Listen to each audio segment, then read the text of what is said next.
All right, welcome in. We are going to build the Alchemist shop. We started last night and got away through bag 7. So, lot of bags to go.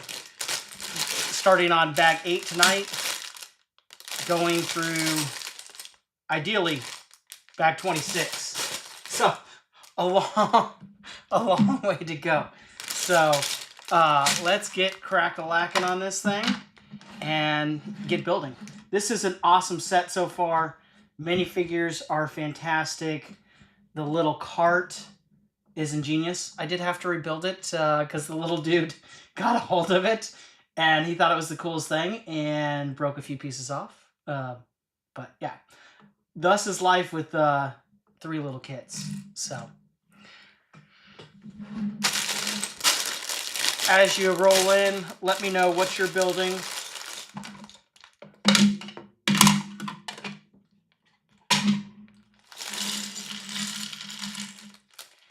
Any opportunity to build Lego on the weekend or at any point in time is surely welcome.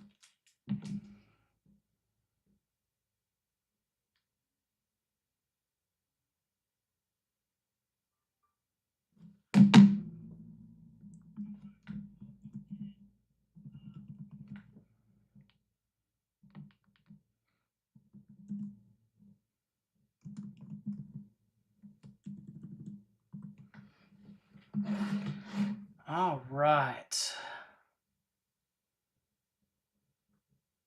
See bag 8. I really wish there was an option to get printed instruction manuals for the Bricklink sets. Even if I had to pay extra, I would definitely be willing to do so. Because having to use an iPad to build Lego is less than ideal. Because one of the beauties of building Lego is, well, unplugging. Unless you're streaming, of course. But I digress.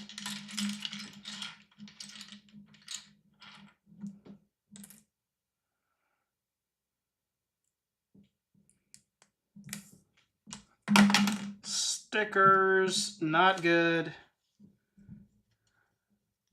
But it's a fact of life.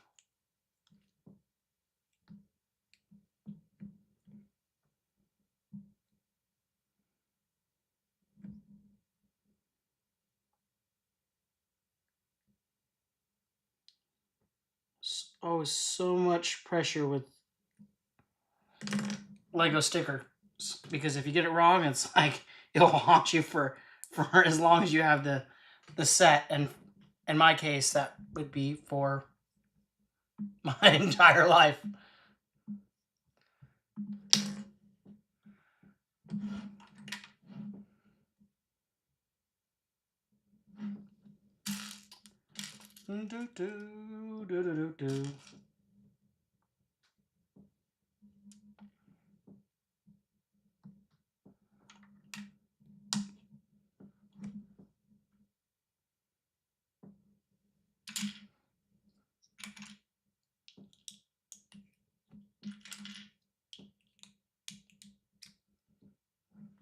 Always blows my mind that there's like fans that design sets this beautiful or this beautifully.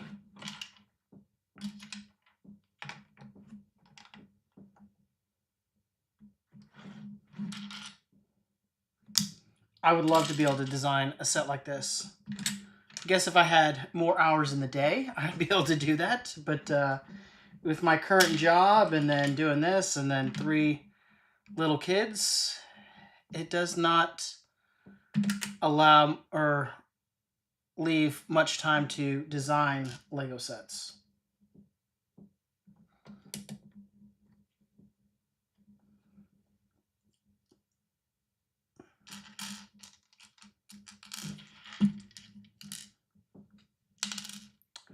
And then the wife is working tonight. So she is a nurse and Well, you don't always work during the day as a nurse.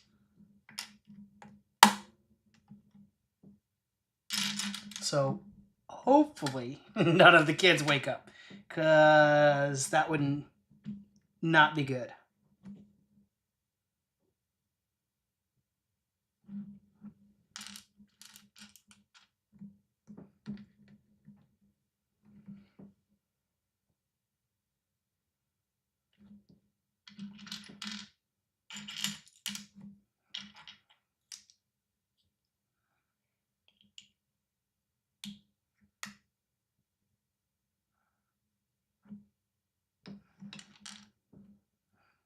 I like all the opalescent pieces in here. It's nice to get some variety of pieces.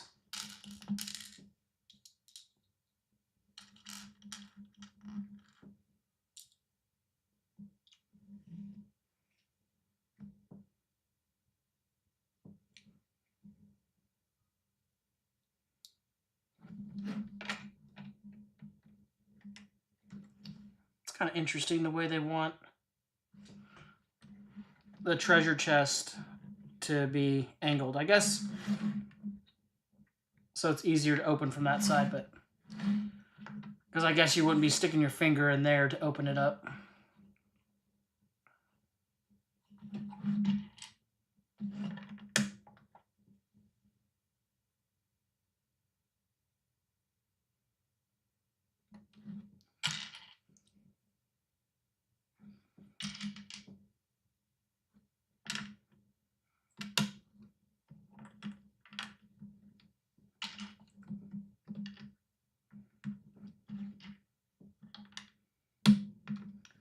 Always curious as to what people's favorite Lego set is. I have a lot of favorites, but probably my favorite of all time would have to be the airport shuttle, the monorail. It's just so unique, such an awesome set, and it's just a travesty that Lego, for whatever reason, refuses to re-release or remake monorails in a working capacity. We got that space gift with purchase or insider's reward that is a monorail, but doesn't actually move.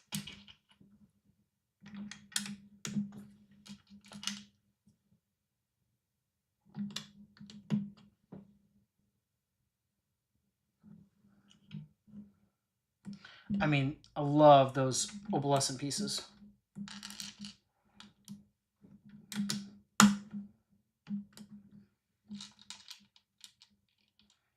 As far as building a city, that would add quite a bit of variety for like water, rather than the trans, blue, clear.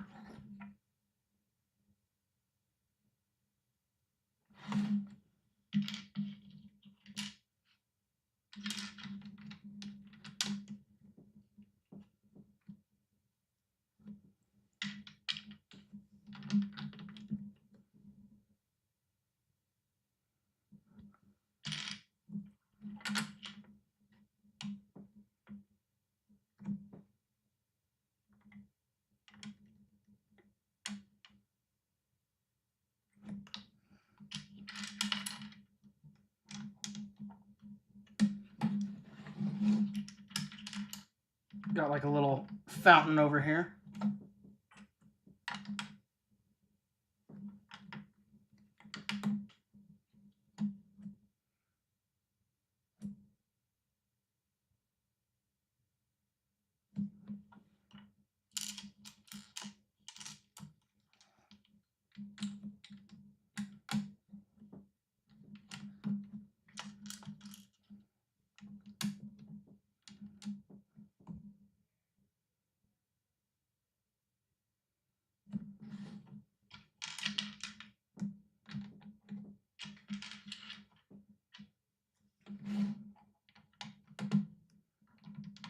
Some ways I feel like I need to learn how to build faster until the kiddos are older and can build, but that kind of takes away the joy of building Lego, is to just enjoy it.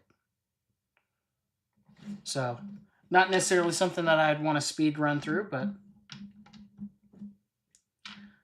I will, I guess, if it makes good content.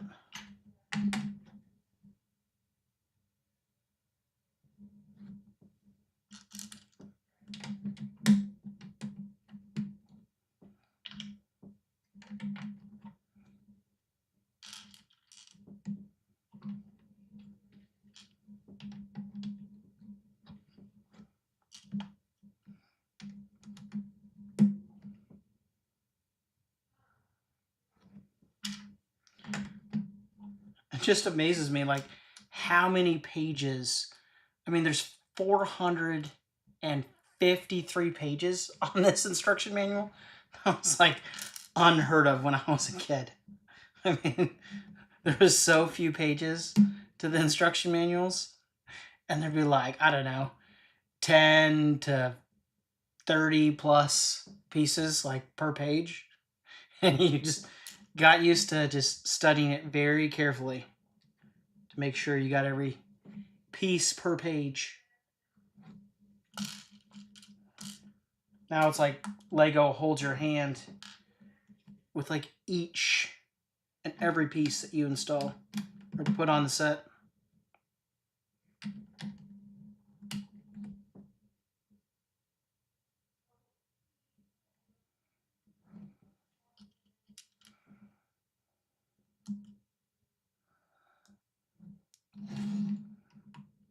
Okay, that's cool.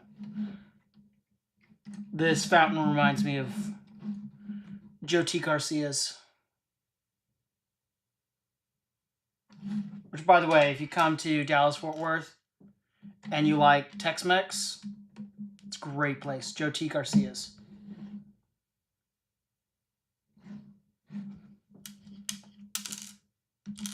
Not sponsored or anything, just big fan.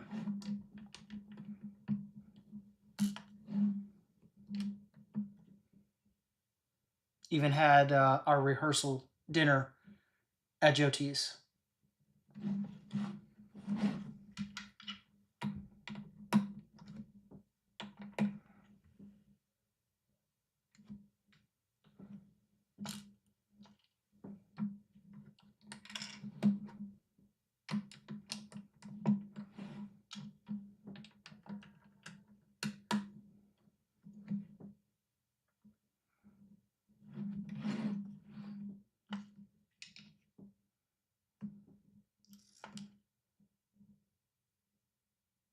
The little blackberry piece, that's cool.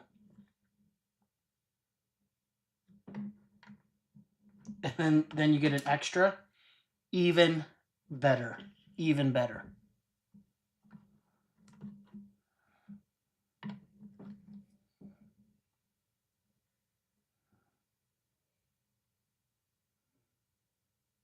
And then you get all these little extra pieces. And into the bulk they go. Bag 9.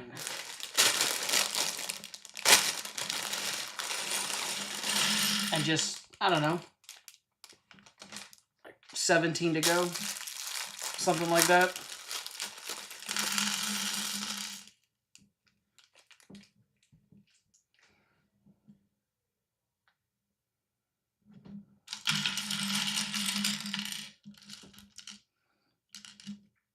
I promise, as I get more comfortable with all the tech for streaming, and then plan out my schedule, my wife's schedule, and the kids' schedule better, I will post live streams further in advance so that way people know. And then if they do well, I will make it a regular activity because, I mean, I'm already building the Lego anyway, so why not?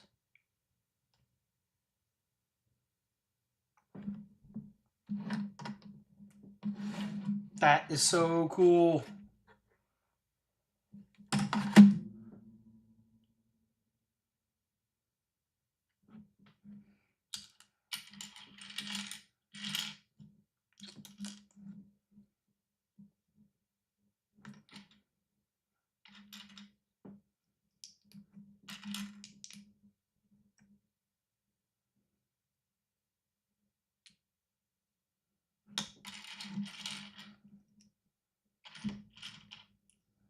These 1x2 bricks with that slot in it, it always makes me think of like the 90s police station.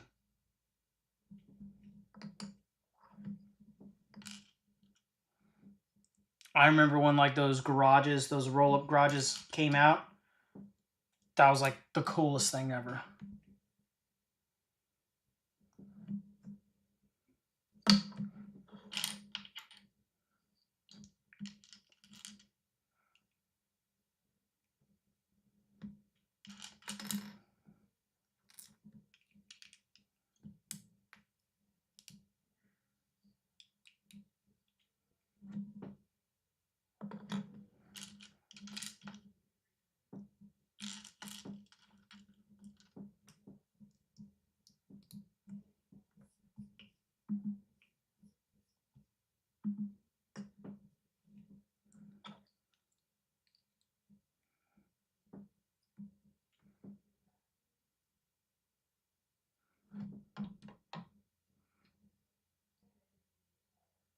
That is a neat little building technique to make the stairs and kind of have like a little gap in there.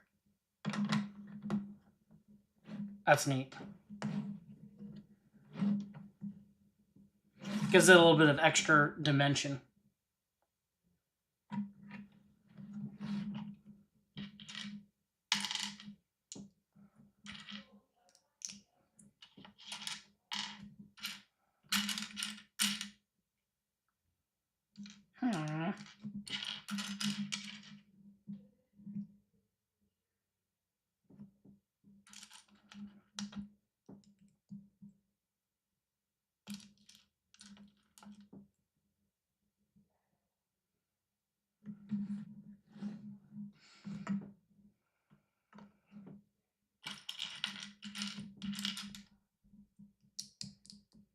I will definitely have to play around with the timing and days of the week for the live streams.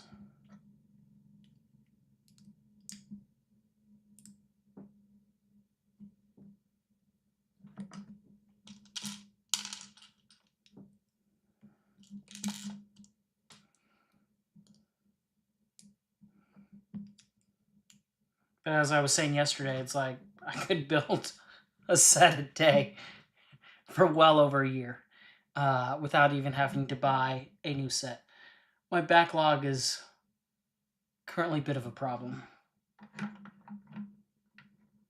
Wife would say I don't need to buy any more sets, but I mean, there's always new cool sets coming out, so it's hard not to.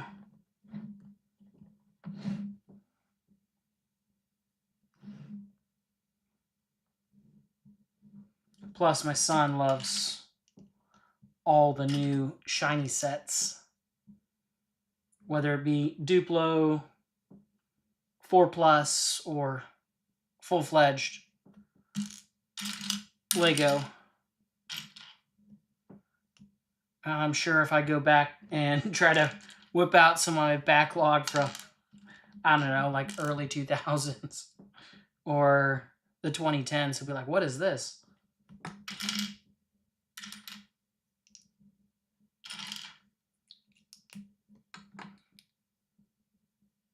Sadly, I probably even have some in my backlog from the 90s. I never got around to building. But those realistically would be much smaller sets. Because like that one and that one I have built. It's just, it's much easier to display the box than the actual set. And then less tempting for my son to just obliterate.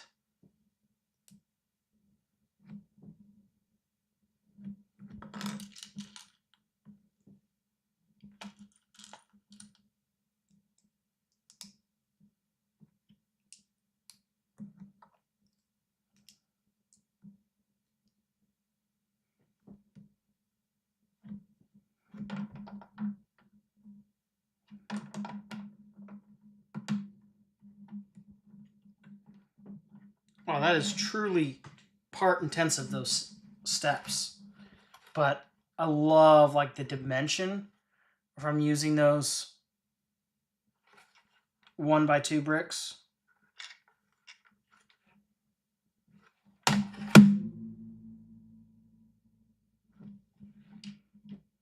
I guess I shouldn't slam it down like that because I'm sure that's not great for audio purposes.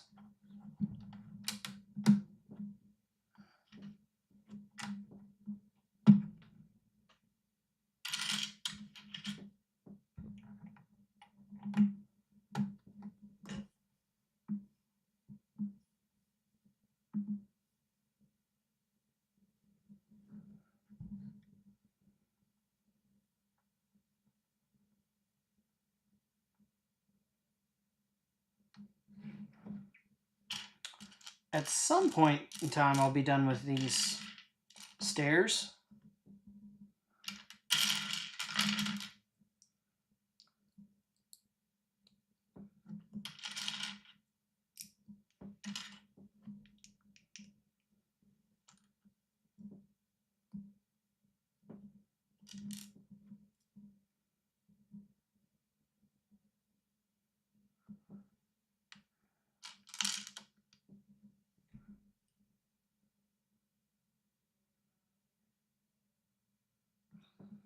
Doop, doo doo.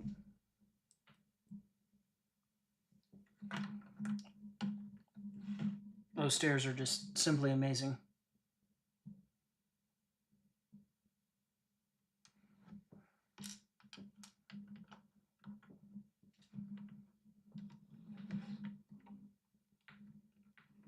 And pretty soon, I'm going to be no longer able to see the little green frog in there.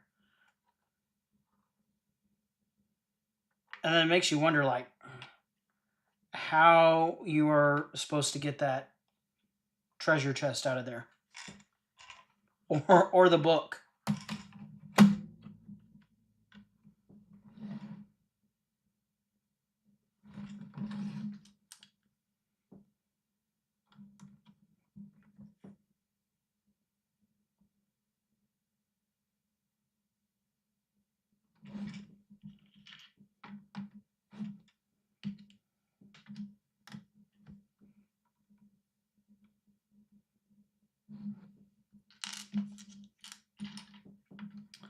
I would love to tour a Lego factory. I got to do that VIP tour. But be pretty problematic with the kids being as young as they are. Because my understanding is you have to be like, I don't know, something like 12 to do the VIP tour. So it'd be a hard sell to travel over there just for me and my wife to do it. I have to tag somebody, bring somebody along just to watch the kiddos. But can you imagine the logistics of the warehouse storing all these different pieces to put together all these sets? I mean, the amount of bins you would need for that is just mind-boggling.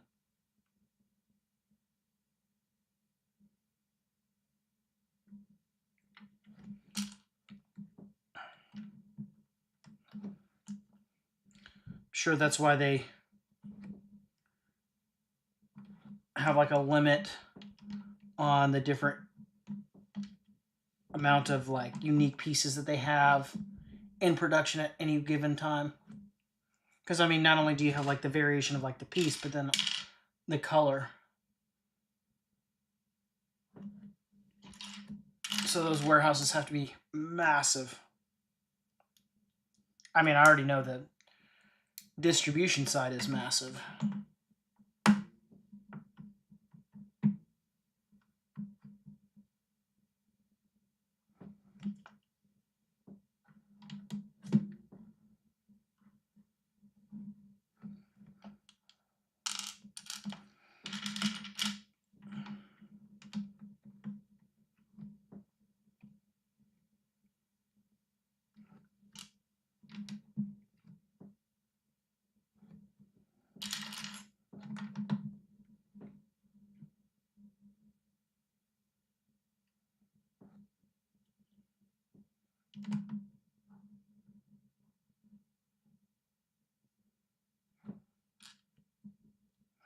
the various different like olive green or sand green pieces give it a nice little like weathered or mossy feel.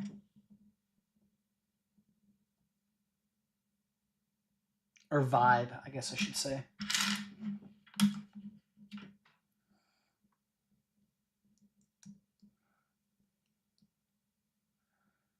It's always intrigued me that, and I guess it's just realistically that's the only way they can function, how these little arched doorways or windows, when they have the little brown piece, makes it look like they open it up like a little door, but then they still open up like that. It's always kind of funny.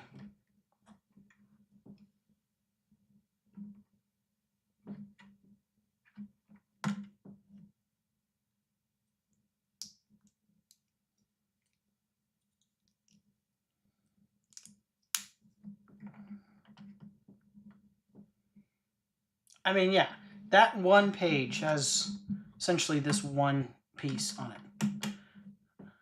That's how you get over 450-page instruction booklet. So no wonder why they don't want to do printed instruction books for bricklaying sets. Still would be nice though if we had that option.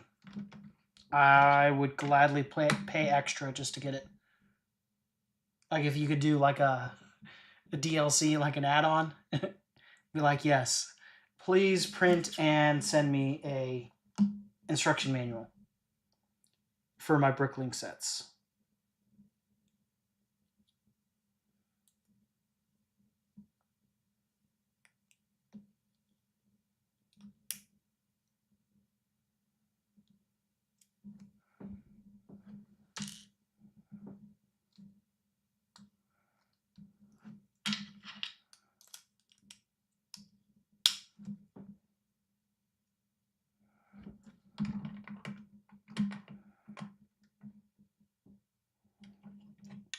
Maybe I have to find some royalty-free music to play when the wife is not here for a stream. Because otherwise then it feels kind of quiet from time to time.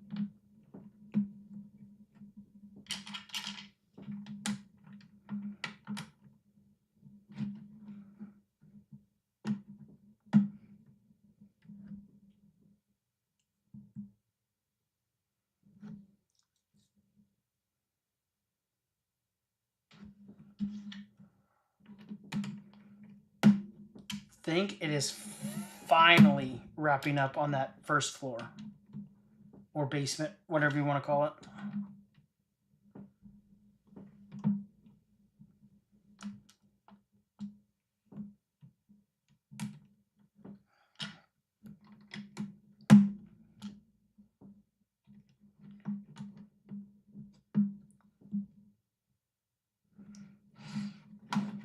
And that, ladies and gents,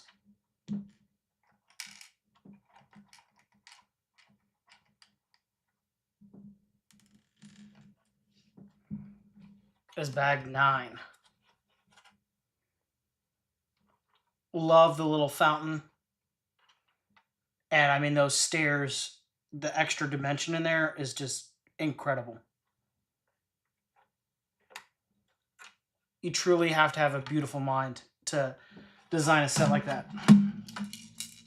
Or like this, I should say. I might switch out to blue and purple trays, because then those are going to be easier to differentiate. I love these little trays.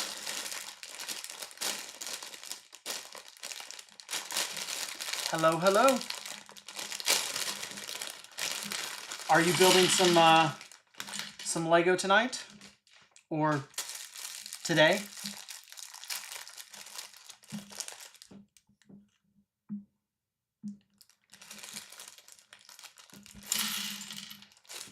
Yeah, this is going to be a great display piece. Probably going to have to cycle out some sets. Maybe some of the modulars.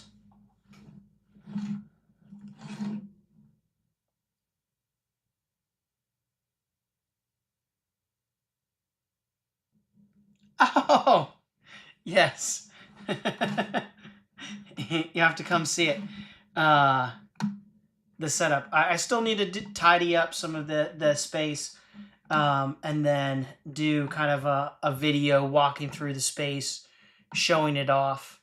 I really need to organize my backlog, because I think that would make a very interesting video.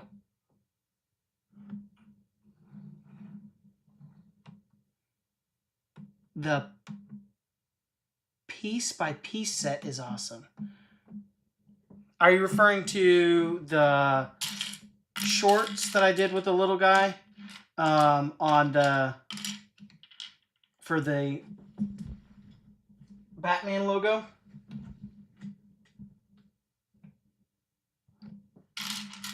Because that was fun to put together those shorts and build that set with him.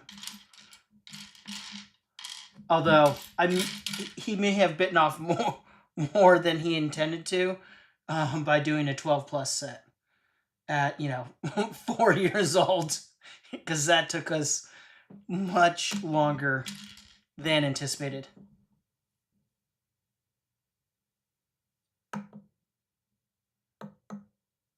The rocket ship. Oh, yes.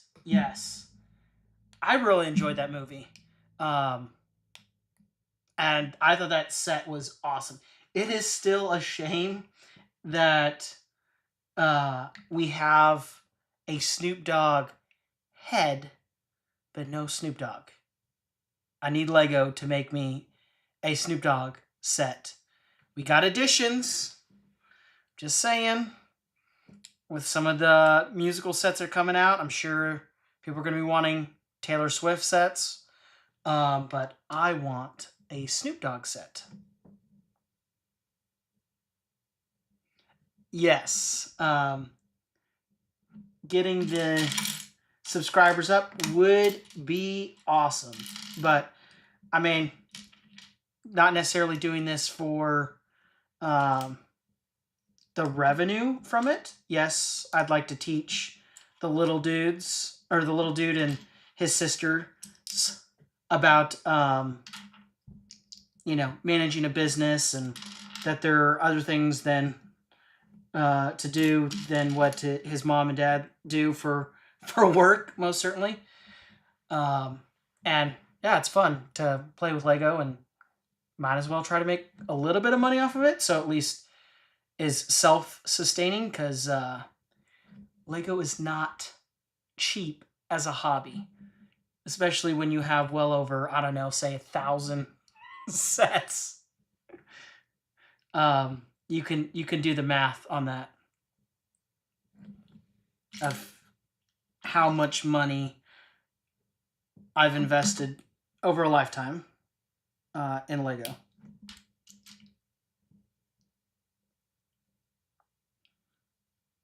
But yeah, little dude loves YouTube when he gets a chance to use his device.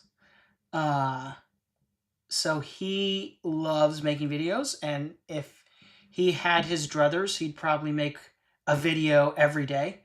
But I do not have that much time. Because at this point in time, he obviously can't edit. So I have to be involved in the filming of each video, obviously, and then edit them as well. So, but as he gets older, more proficient with electronics, and maybe can edit, then we would be producing much more content. And of course, that'd be fun. It's father-son, activity, and then hopefully, the girls want to get involved, but a little reluctant to let them be on video until they're an age where they can, defend themselves if somebody were to go crazy. So.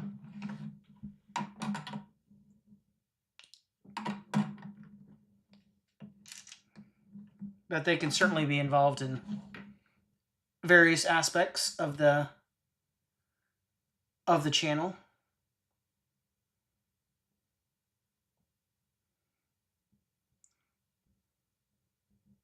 Because one thing I've figured out, yeah, there's a lot of Lego channels out there, but very few are, I would say, family friendly or children friendly, and then encompass more than a particular niche.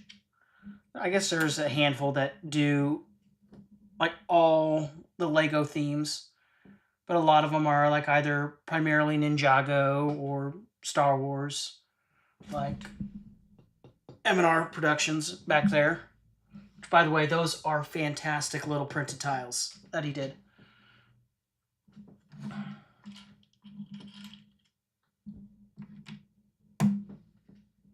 But I like basically building pretty much anything and everything that Lego makes. And if money were no object, I would basically probably go full on like duck bricks. Not, buying 40 copies of the same set, but probably every set and build it, try to review it or do a video on it, and then, if truly love it, keep it. If not,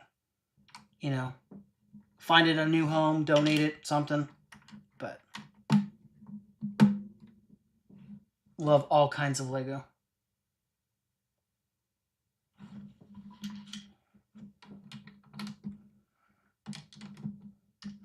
So all that to say is I will be putting out a like welcome to our channel video, kind of at least outlining what type of channel I for now envision this to be. And I've kind of already alluded to that, just a broader, more family friendly. So, obviously like no language on the channel, but being willing to look at Duplo sets, 4+ sets, 18+ sets, the whole range. Because then that gives you a better context and an ability to kind of weigh the sets against each other, as far as like, people that don't want to spend a gazillion dollars on Lego or have the means to do that, or the patience to look for and hunt for sales. Love to be able to give that feedback of like, hey, here's the different sets, and give you a point of reference to compare, so then you can spend your Lego budget wisely.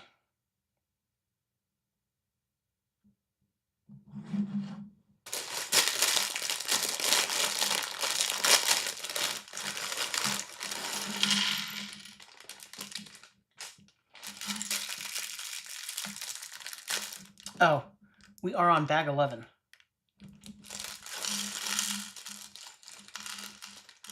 It's obviously a step with a ton of little pieces.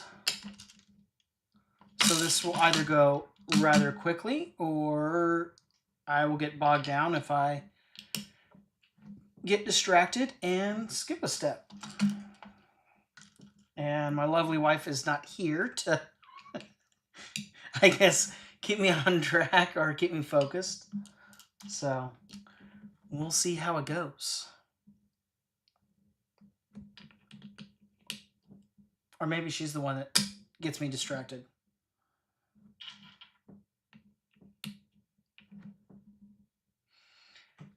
But yeah, I'll definitely have to get around to doing a video of my backlog and a tour of this room. Obviously not the whole house, but this room. But it'd be interesting to get all my backlog in one room and take a look and do an assessment of how many unopened sets that I have in my backlog. Because I question of whether or not it would fit in this room, even if it were to go all the way to the ceiling, which is kind of a scary thought.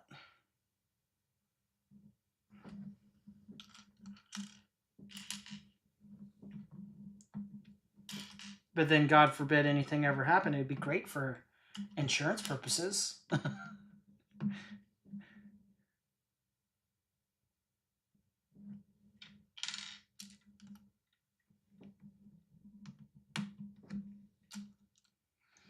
But if there's something you want to talk about, you know, drop it in the comments. Be happy to address it.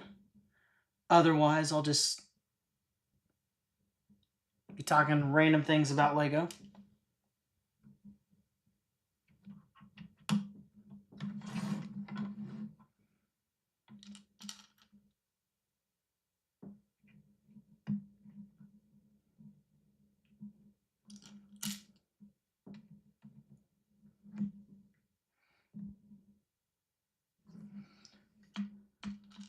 I feel like when I looked at this set initially, it was like so long ago or what, but it's like, as I built it, I'm like, oh, I don't remember that detail.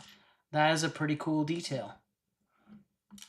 So, I guess that's great that I didn't study it in like, to like the nth degree, so there's still a little bit of surprise and excitement building the set.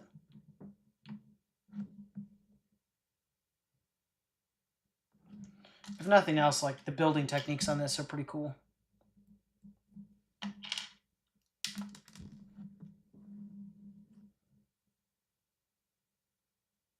It'd be interesting to see when they do like the, I don't know, re-release, but where they give you like another go at the Bricklink series because they had like a little extra sets or ones that people ended up canceling or returning or whatever.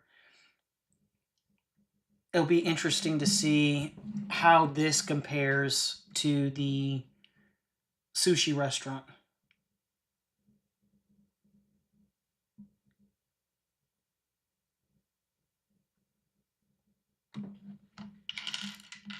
That is another one that I want to build, but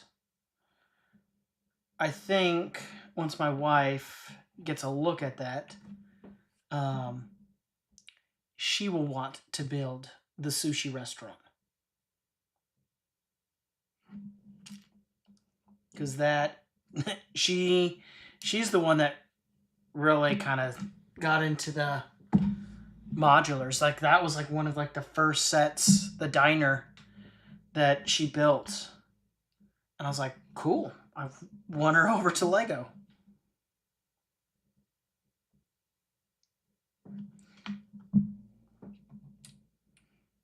And we don't have a city.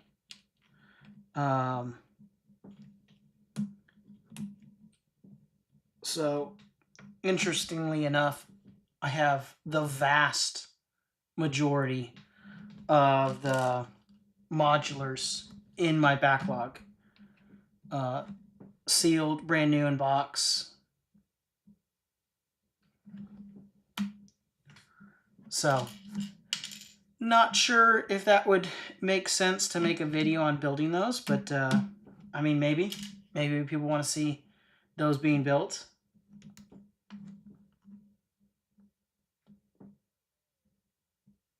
I mean, I know I want to build them, so.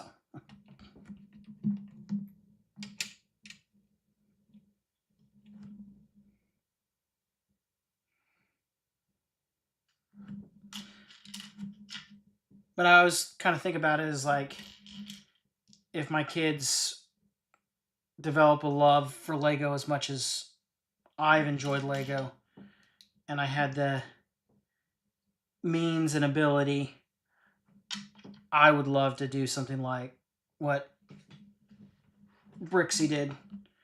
Have like a warehouse or office or suite, and have like a a Lego city, but I'd probably do like islands similar to the Lego house. So that way I could do all my space, all my Star Wars, all my castle, my Western, which by the way, why does Lego not re-release the Western? It just boggles my mind because it's like obviously one of the most successful, I would think, components of Star Wars, and that kind of fuels it on is like those battle packs, because they just keep ratcheting up the price on those, so they must still be selling well if they're like $50 a battle pack. But it's like for Western and Castle, I feel like they could do battle packs. Because could you imagine, like for like the Western, you'd have all different types. You could have like little Western gangs, and then you could have like the Western Army and everything. So I definitely think there is a missed opportunity when it comes to Castle and Western. Because I know if they made battle packs for Castle and Western, I'd buy them.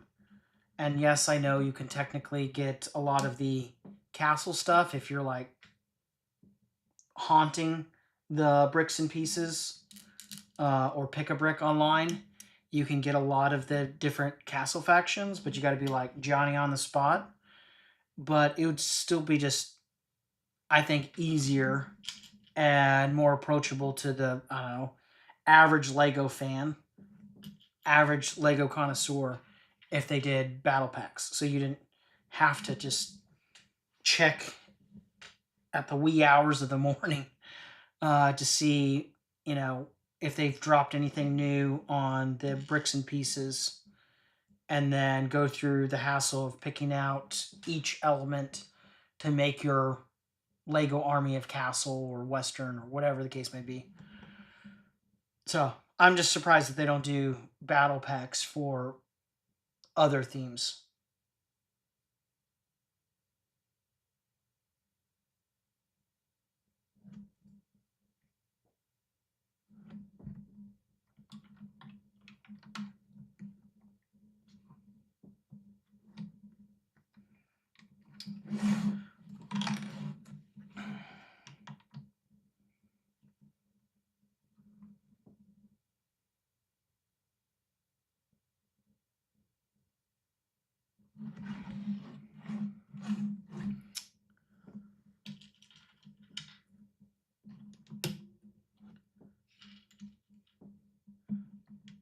All the little greebling of the plants, the various flora.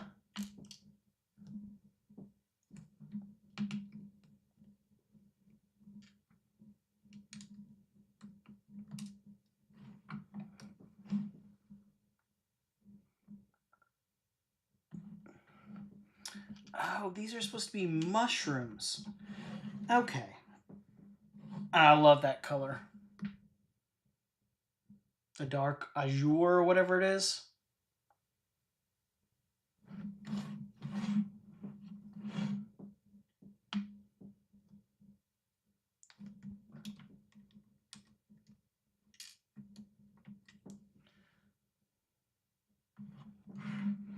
Oh, building another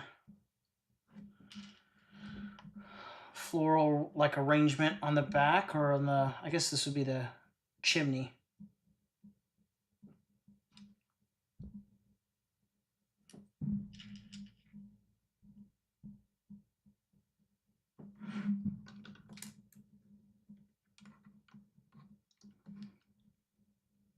It's kind of neat how these are secured by these little pieces, little 3-leaf pieces to go in the studs.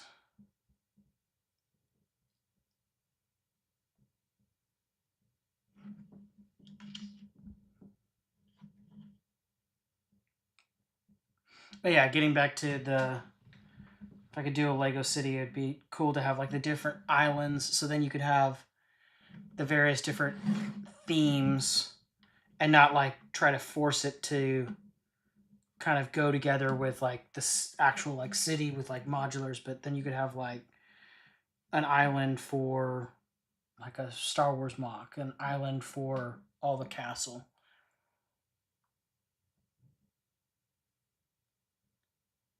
So maybe one of these days do that. You know, obviously would have to have a successful Lego channel to fund something like that. It's one thing to fund, you know, buying a whole bunch of Lego sets from my day job, but be a whole nother thing to do like an office space. Be interesting to see, you know, now that Brixie isn't in the warehouse, like how that's going to look, and then is there going to be somebody else that kind of like takes over that niche?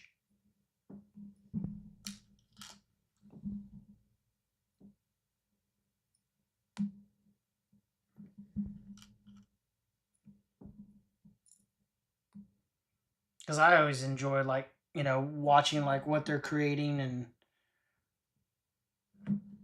putting together.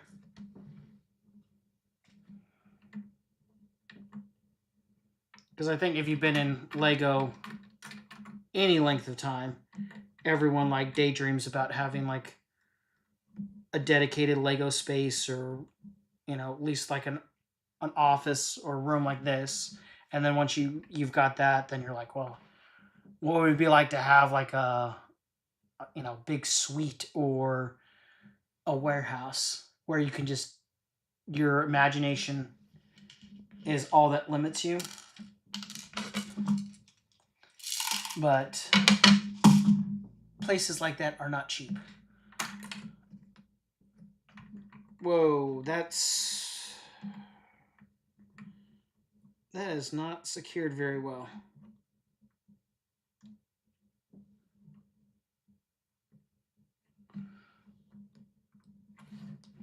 Yeah, definitely have to keep an eye on that when the little kiddos get to see this set. But that is bag 11, so on to 12.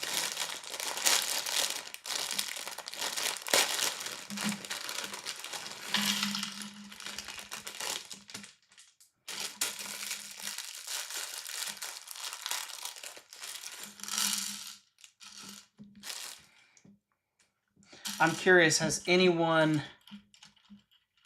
been to Target and like lately and seen some of the August sets? And if so, what's the coolest set that they've already found in stores? Because I've saw some people were talking about the Boba Fett statue, and it's like, oh, so jealous.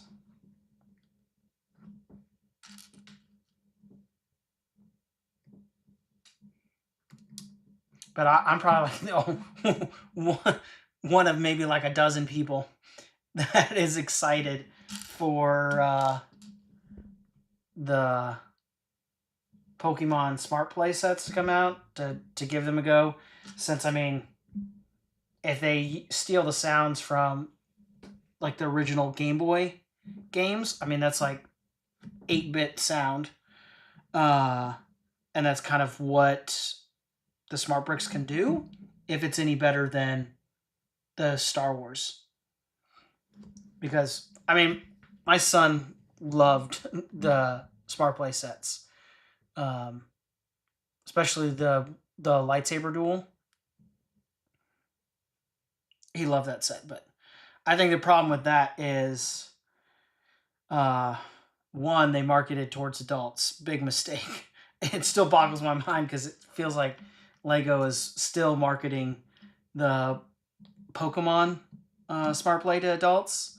It's like, you look at like their media days and things of that nature, it's like you've got all these adults, and it's like, do any of these content creators have kids? Where are the young content creators? And then like seeing when I kind of see and supervise my son when he's watching stuff online, I never see any ads for Smart Play. It seems like all the ads are directed towards adults. So it's like, okay, well, that's a failure to understand what you're selling, because obviously the Smart Play is not geared towards adults, because they're going to get offended by those sounds.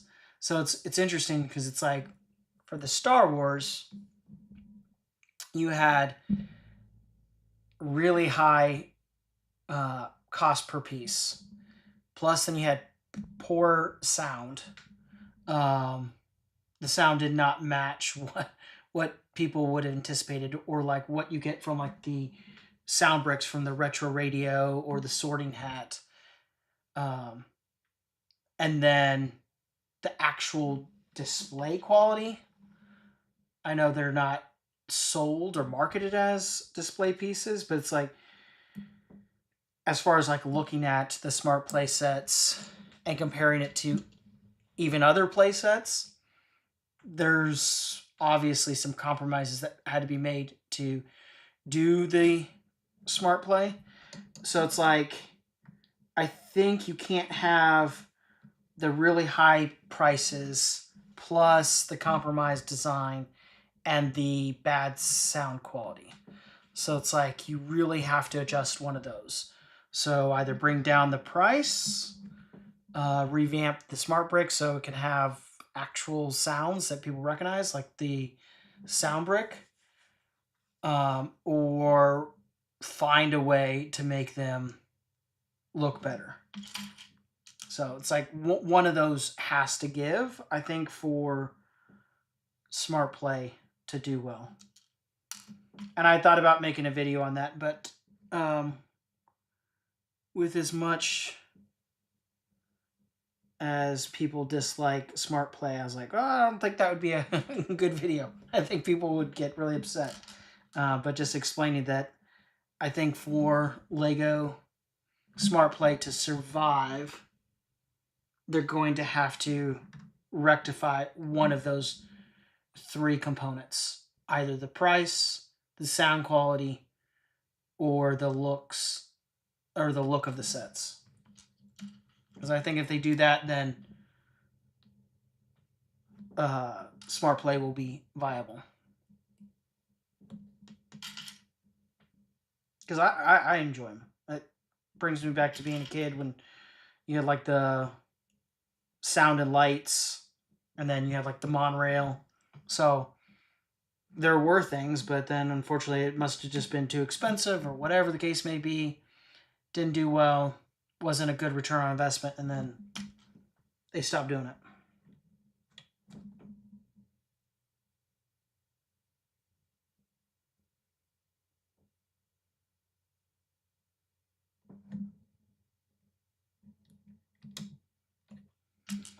So, yeah, I'll try to pick up a few of the Pokemon Smart Play sets. So I am probably one of the few that is looking for those to hit the shelves early, so I can pick some up, do a review, and see if they are a better fit than the Star Wars Smart Play sets.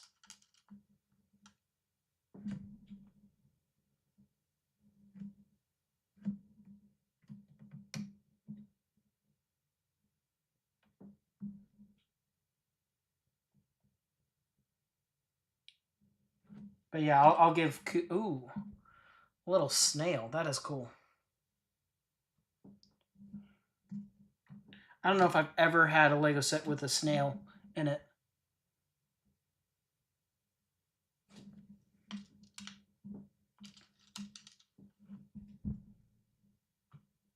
But yeah, it's kind of crazy, like with the Smart Play.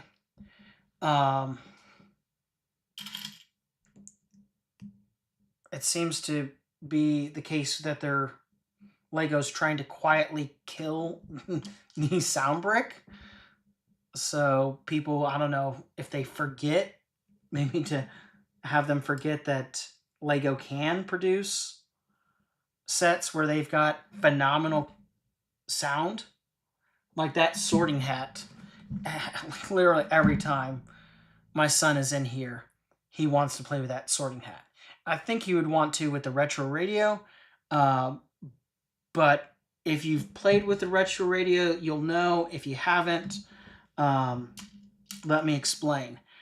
When you turn those knobs, it feels like you're gonna snap them, which has like a great like tactile feel to it for like those old radios.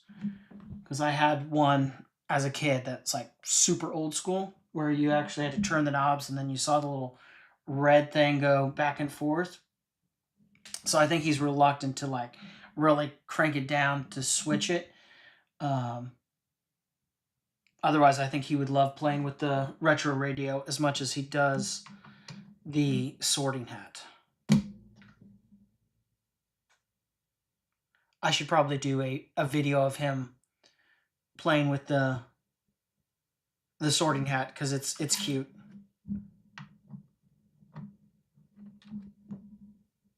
So yeah, it's just, I wonder if they're gonna kill off the sound brick, because the sorting hat's retiring, the retro radio's retiring, and that will only leave Soundwave. So seems like a shame, but I keep hoping that I will find Soundwave for a good deal. So anyone find a good deal on Soundwave, let me know. I am in the market for one. But I do not want to pay the full price. Because, I mean, somewhat Transformers fan, but not like a big Transformers fan. Like, I have all the Brickheads ones, but I don't have any of like the big Transformers.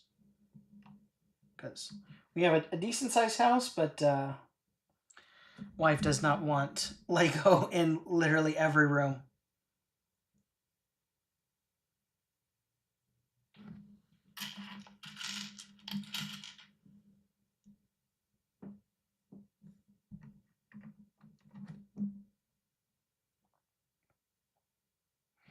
So I would love for them to continue making sets with the sound brick, but I'm kind of concerned that Lego is going to kill it off, so SmartPlay doesn't have any competition, even though it's like their own products.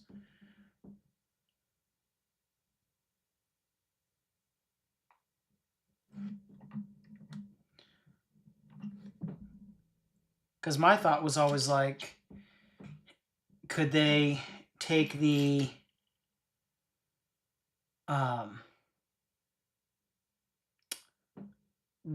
sound brick and somehow improve it and either make it so that it can work with, be like interface with the smart brick, or if they can make like a smart brick 2 where it has the functionality or sound quality of the sound brick, but then also the interactive functionality of the smart play set, where it can sense like the tags and all that stuff. Because I venture to guess, I mean, I know I would be willing to do updates on my sound bricks if it was such that they could have pre-recorded sounds, because I know that it sounds like one of the things they wanted to get away from is having too much memory on the smart bricks.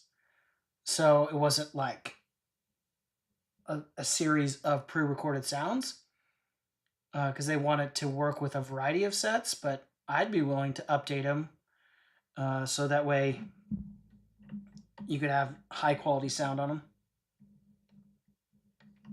Because realistically, if they continue releasing smart play sets, there's always going to be people that are coming into the hobby and are going to need new smart bricks. So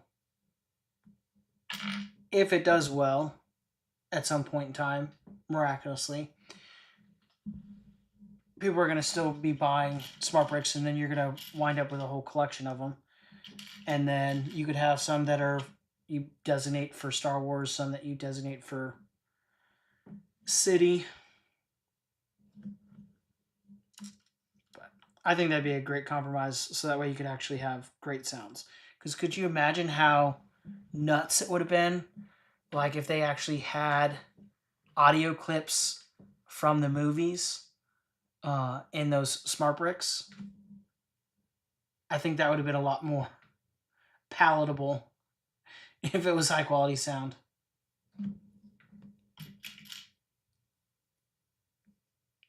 But I don't want to talk forever about Smart Play because it is not that popular.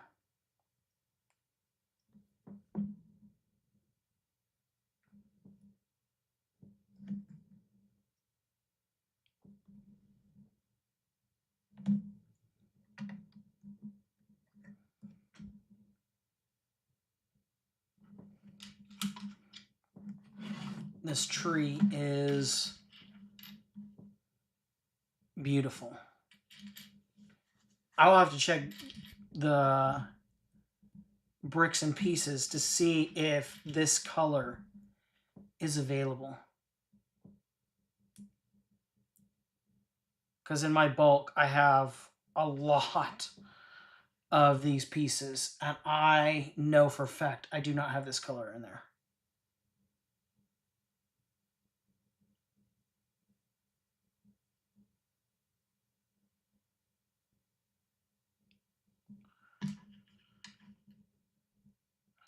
But I do like that they improved this so there's not gray showing, but I guess I guess it was like a fan design, so that makes sense.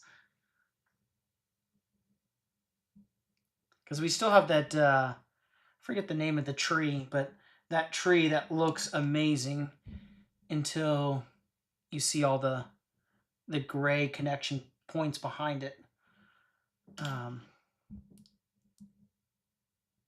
That we need to build. So let me know if you want a botanical stream, because I have a litany of botanical sets in the backlog that could be built.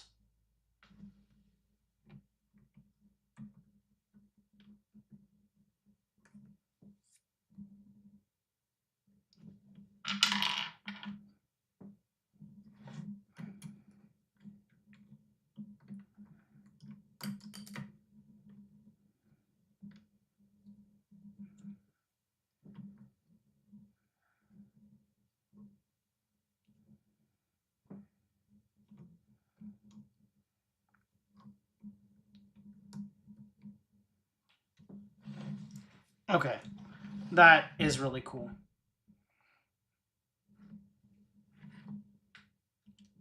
The detail on that tree.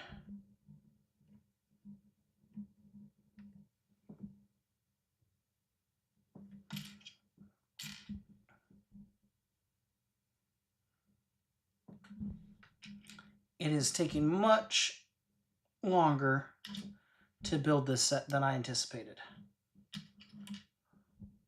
All the little details.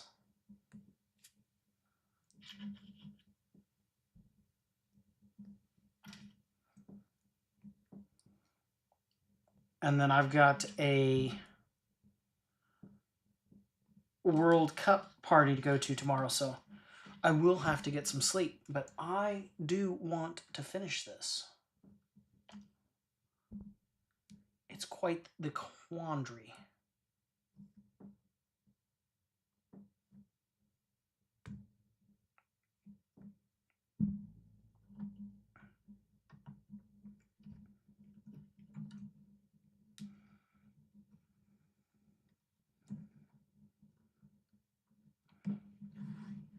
Oh, yeah. That thing is a thing of beauty. That's bag 12. It was basically all that tree.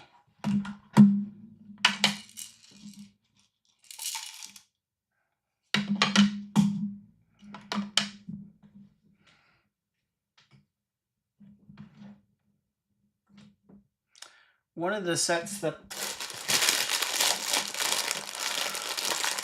I'm sad that I missed was the Lego store. I don't know what Bricklink series that was, but it just boggles my mind that was Bricklink and not an actual like Lego modular. Lego desperately needs to do a Lego store modular. In fact, I think they could do a whole series of Lego store modulars to like represent some of their more iconic stores, like the the Fifth Avenue one in New York. I just opened bag 13. I was like, oh, I didn't see the minifig in there.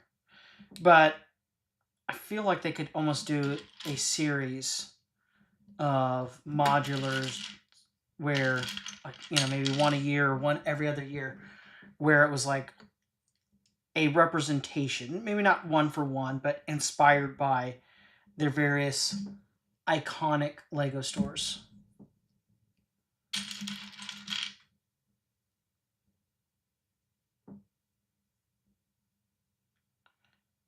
And they could even do like the smallest official Lego store in the United States. If you know, you know. That's the one that I go to, so.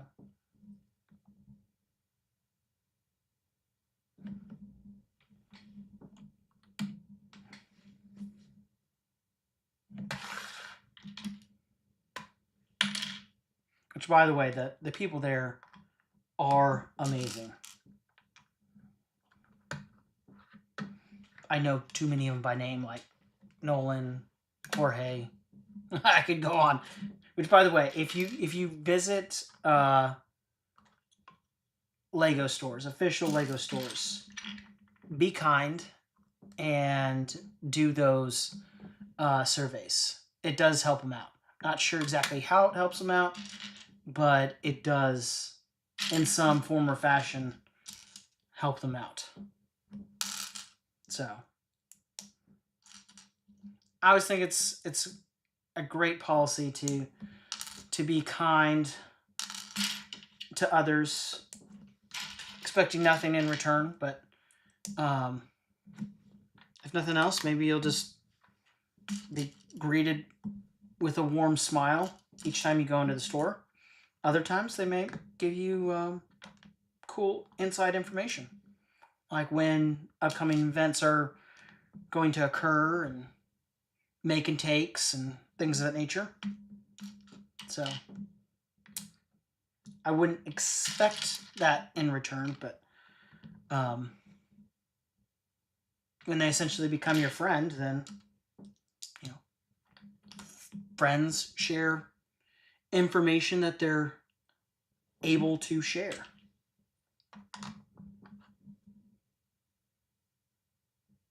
So all I have to say, if you visit the local Lego store, be sure to do those surveys. And then, of course, if they go above and beyond, like, I want to say it was Jorge, but can't remember exactly which employee it was that informed us about you can get a free build a minifig on your birthday or the week of your birthday at the Lego store. And I was like, I've been a Lego fan for countless years.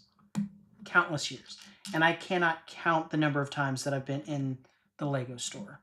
And yeah, learned that this year. So.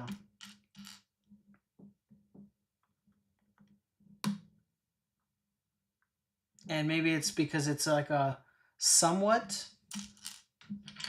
well-guarded secret that it still exists, because I'm sure there'd be people out there that would try to abuse it and go into like multiple Lego stores to get a free minifig, and then, you know, go various times, multiple times in the year to pull off shenanigans.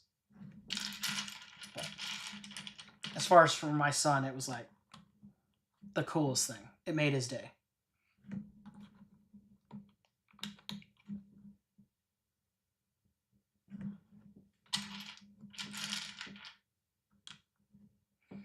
But yeah, getting back to it, so it's like that.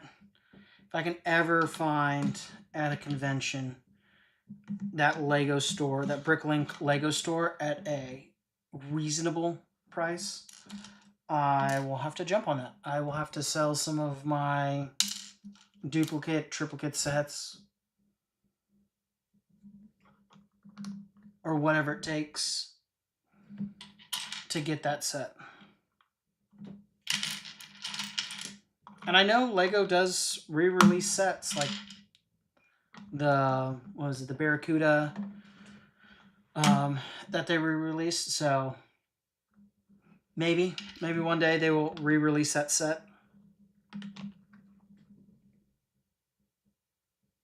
I don't know how logistically that would work as far as like compensating the designer of that set, but I would love to see that set come back out.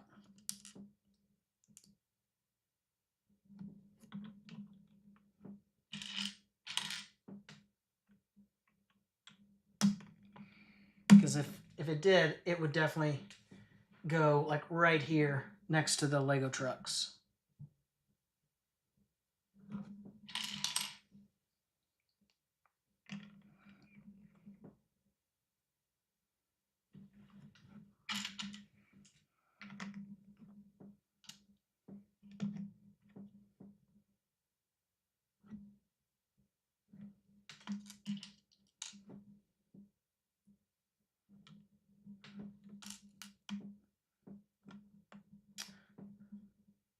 But yes, I'll probably have to schedule these live streams when my wife is available, because it is probably a lot more entertaining when we are chatting back and forth and just talking about random stuff.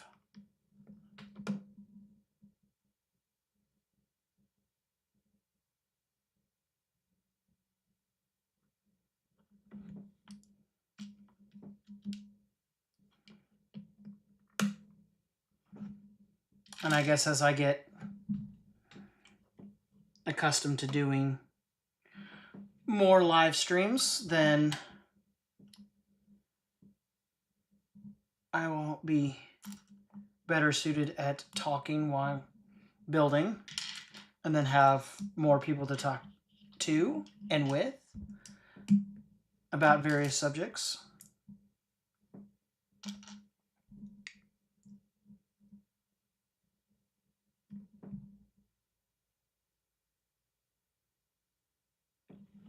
I always thought it'd be fun to do like a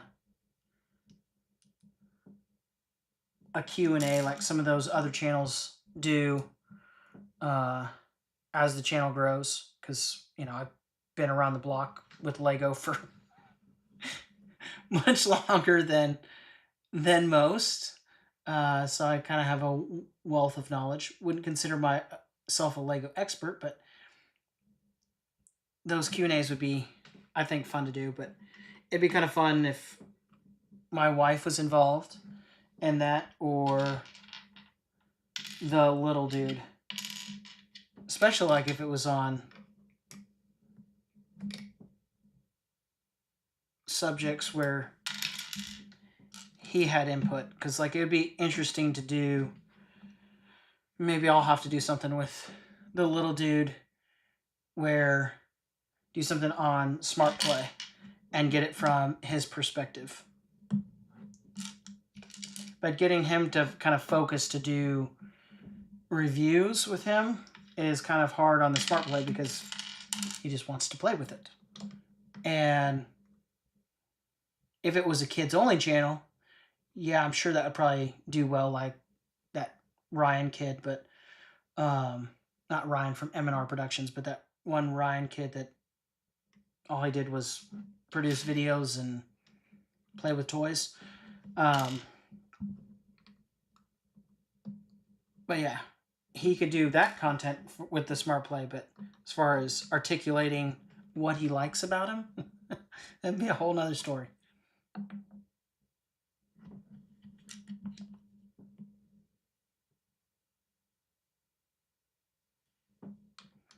And then again, he has no concept of money, so getting back to my 3 factors on the Lego Smart Play, it's like, well, yeah, if money is no object or they're essentially free to him in his eyes, then he's like, yeah, these are the coolest thing. He's like, you know, he hasn't watched like all the Star Wars movies, so he doesn't have a frame of reference of like, hey, this shouldn't sound like that.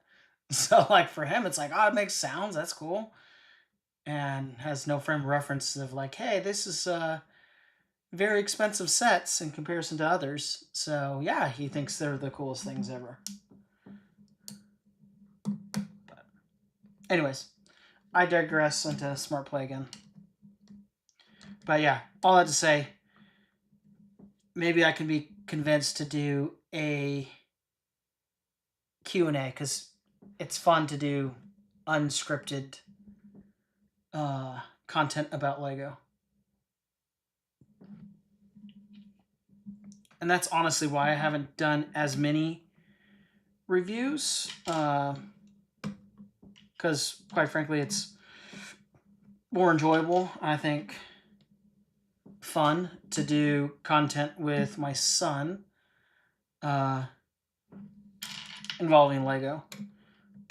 Plus, I haven't developed, I guess, the channel or followers, I guess, to command an audience for reviews, but maybe it's something I just need to dive into.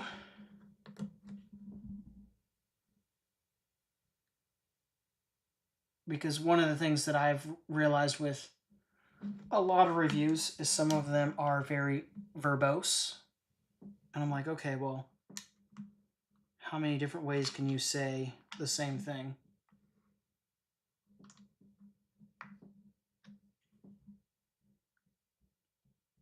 Which I guess that's probably to get the video to go longer for AdSense, but I guess that's not something really I'm familiar with because this channel is not monetized, not sponsored, so I'm just doing it because I enjoy Lego, and if I can monetize it at some point in time, that's great. If not, then it is what it is, but it is still fun to share the love of Lego.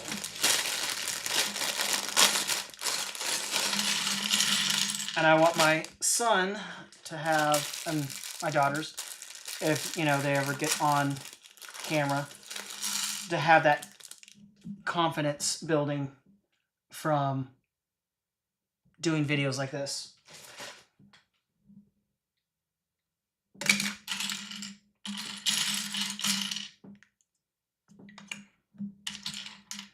Because I'd rather have them be involved in something like this if they're interested in it. I'm not going to force them to. Than, you know, out there causing a ruckus.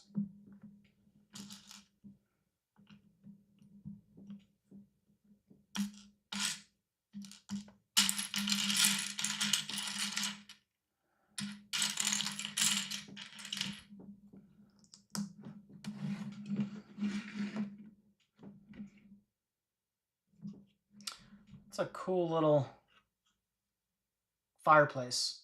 More opalescent pieces. So I guess that's going to go right here. I will just park it there for now, because that's probably more enjoyable to look at.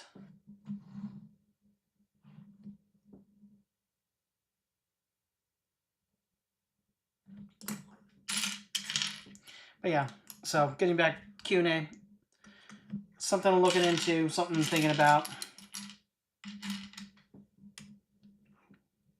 But don't know if I would do that with just like solo, like some of the other YouTube channels. Like Building Together or M&R Productions, or do somewhere, I guess Build Together does husband and wife.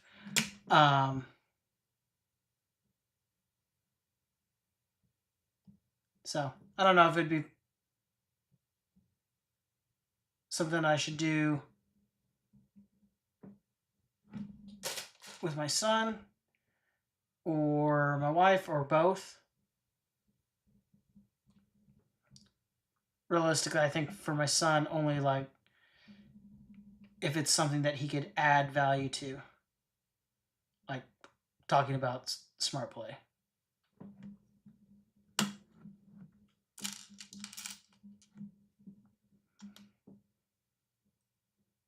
But certainly as he gets older and has more opinions about Lego, then maybe he could add a lot of value. Because he'll be like me growing up with Lego, because I mean, I've been building Lego since, I mean, quite frankly, it's one of my earliest memories is building Lego.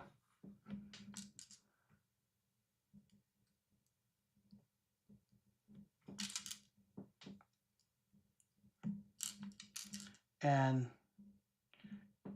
really my only dark period, if you can say that, was during law school. Still buying sets, just didn't have time to build.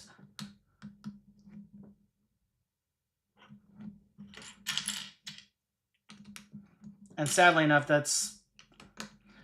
was the era when some of the coolest Star Wars sets came out. So didn't have time to build, so then I didn't designate enough budget to it to get all the sets. And now some of those are ridiculously expensive.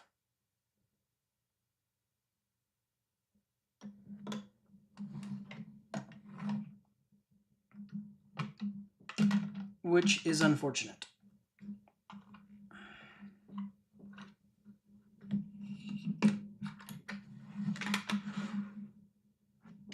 But yeah, it seems like most Lego enthusiasts, like if they've been a Lego fan like their entire life, almost all of them have the dark period where they get out of it for one reason or the other.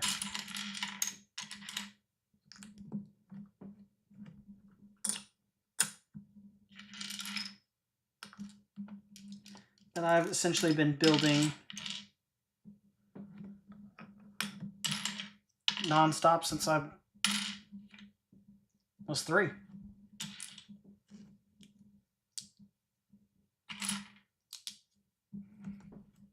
The only thing that limited me was time and money during various seasons of my life.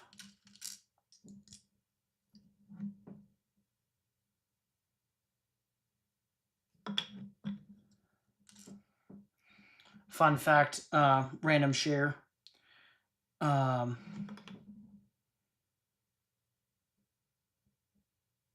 childhood home had Lego sets. What in the world? Had Lego sets in every room in the house, essentially, except the bathrooms. And then some of the closets. And that was a 5-bedroom house. And then I had a toy room that was huge. And it had a ton of Lego. So, yes, been collecting Lego for a very, very long time. And now, finally, it's all under one roof. Albeit taking up many, many, many rooms. Again.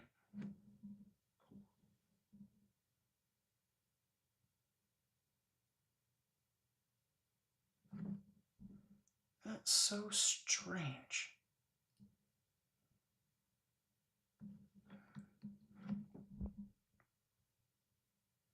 The building techniques on that are different. It almost makes me think those are supposed to be like scales to weigh something.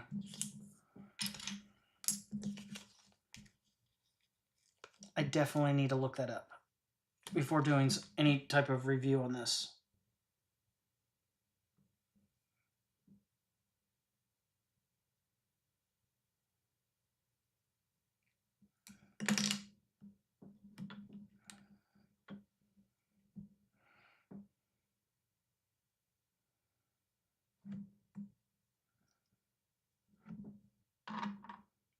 That is a cool little desk.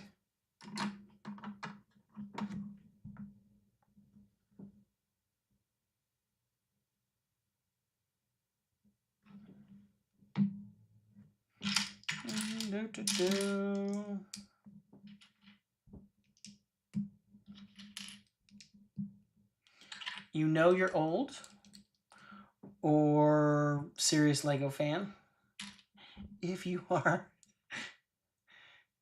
building Lego at 11:30 p.m. on the weekend.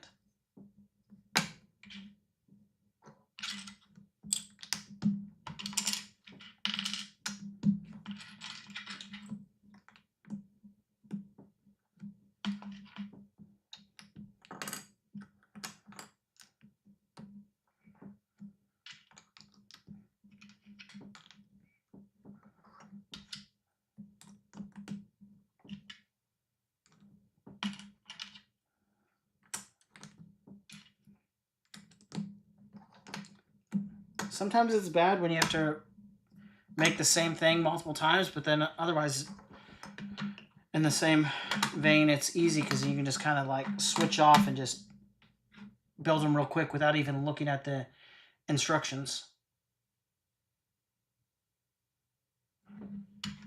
Or maybe that's only me. I like when they call it out ahead of time, like as soon as you start building it, that, hey, you're building this multiple times. I hate like getting like multiple steps down or multiple pages worse down, and then it's like, oh, by the way, you need to make 3 of these, or oh, worse yet, you need to make 15 of these.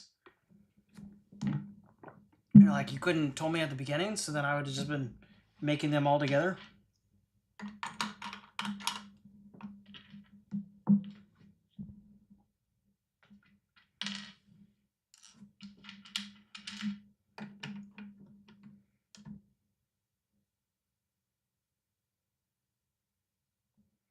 Oh, that's cool.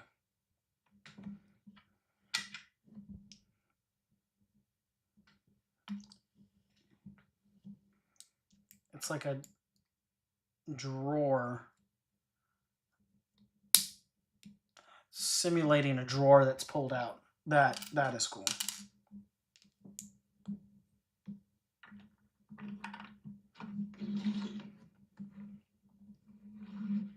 Because then you have next to it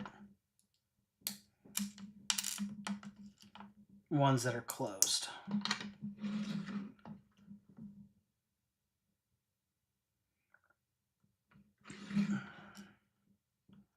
Ah, dreaded loose pieces. The bane of my existence.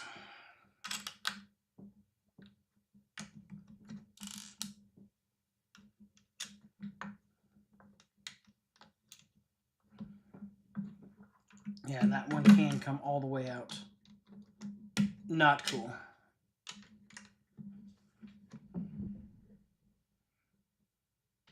But yeah, there's like a little piece that's just loose in there. And I've got a couple over here that are loose, and then a couple... Gonna have to figure out where they went, because there were a couple, like the little celery stalks in here. But little dude got a hold of it and was playing around with it, and they are probably on the floor.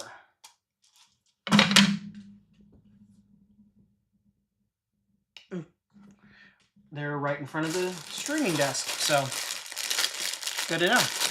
All right, bag 15.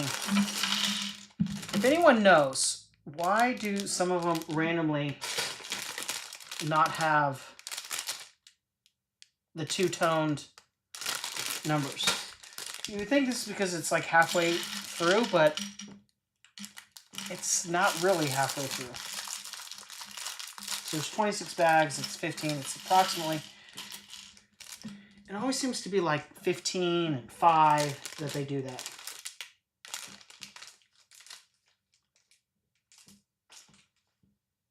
Random, but... Speaking of bricks and pieces, that was on... I'm pretty sure that was on the Pick-a-Brick, the online Pick-a-Brick. But it's like, you have to be so incredibly quick to get the medieval or castle pieces, because when they go online, it's like people get wind of it and boom, they're gone. So that gets back to what I was saying earlier. It's like, why does Lego not do castle, medieval, whatever you want to call it, medieval if you're in Europe? Why don't they do battle packs for that? Because I think they would sell incredibly well.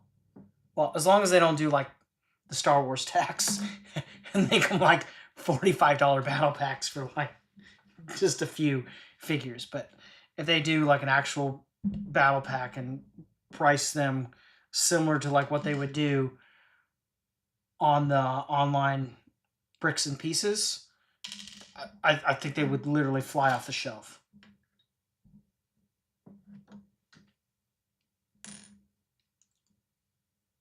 Because who wouldn't want a dozen or 3 dozen of these?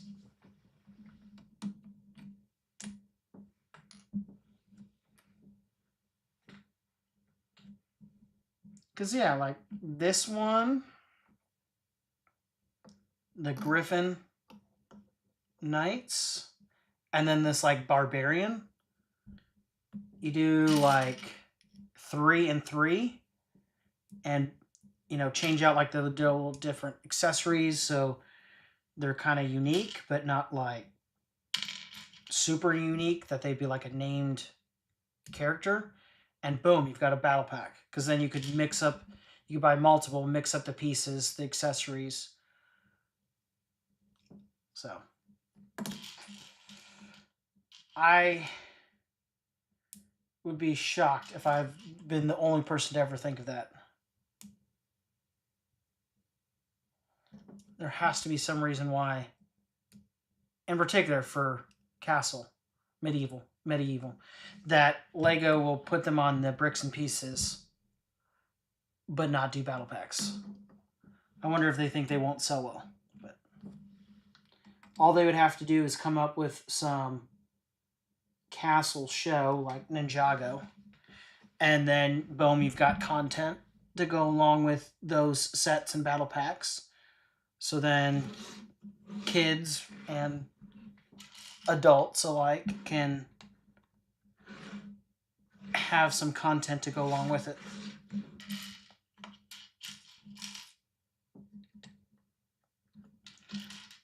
Speaking of which, I've been trying to get my son into Ninjago, but I think it might be just his age. It's just a bit too much, too quick for him to get into it yet. But I'd love to go through all the Ninjago series with him.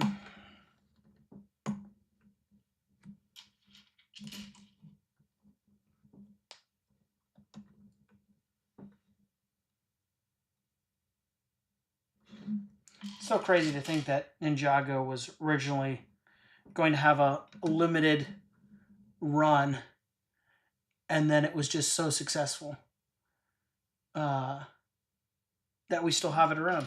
But I think that's in part because not only did they do high quality sets, exceptional minifigures, exceptional sets, and then like the not modulars, but modulars for Ninjago, along with the show, it's like, of course it did well.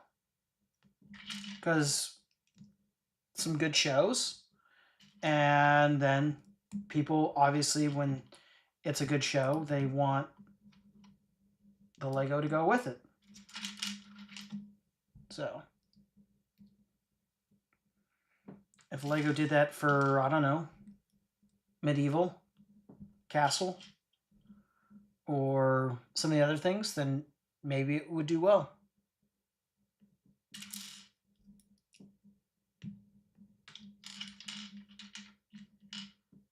Like there's one for like City that my son watches and he likes, and then of course he likes all the City sets, like the construction vehicles. Like another set that he wants to play with every time he comes in this room is the excavator.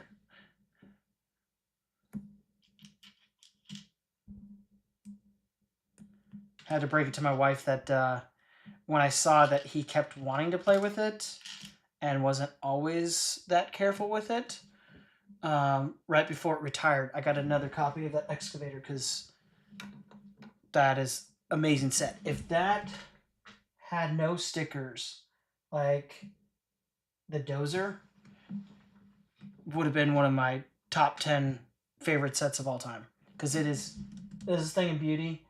The only thing that's holding it back is the stickers.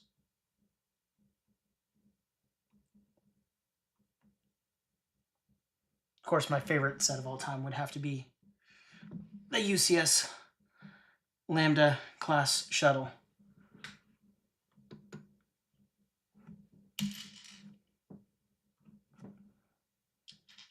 Which, it's crazy, with as loved as that set was, that Lego hasn't re-released or done an updated Lambda class shuttle.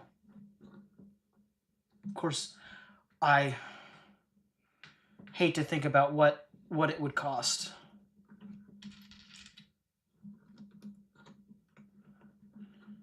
It would be an eye-watering cost, but I would donate plasma and blood, whatever it took, to buy it.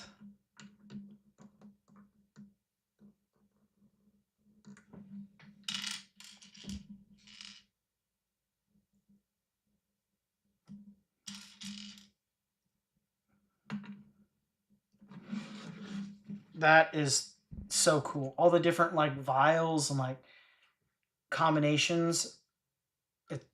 That's incredible.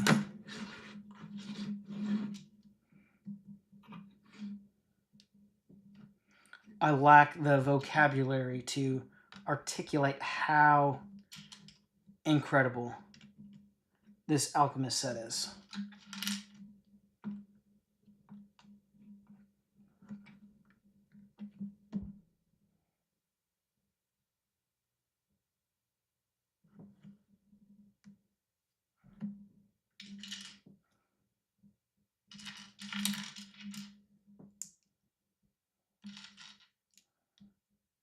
Well, for whatever reason, it seems like the streaming setup is doing a much better tonight.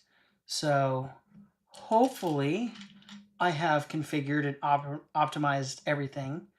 Thank you, ChatGPT. And will not have overheating issues, because that was a little egg in the face to have.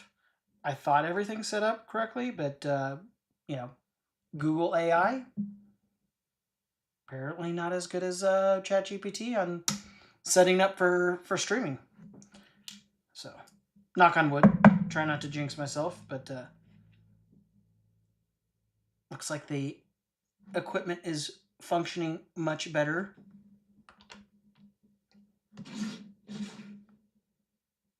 It's like you got like a little love potion. Maybe like a little poison here or there.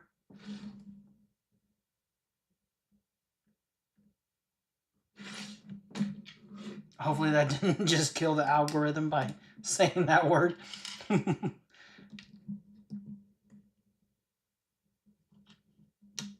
But yeah, it's all the little vials in there. It's like, you could just imagine what would be in there. But the one with the little heart gem on it, it's like, oh yeah, clearly I think the person that made this intended that to represent like a love potion.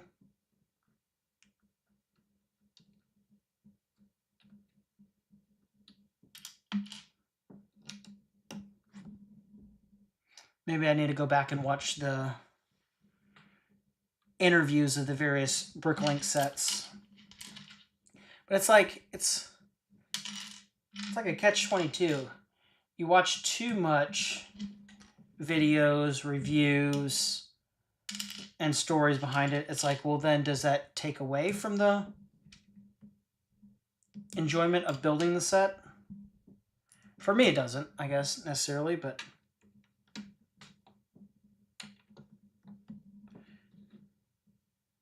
I don't know necessarily why I've never watched the interviews of like some of these designers. I think it's just time constraint issue.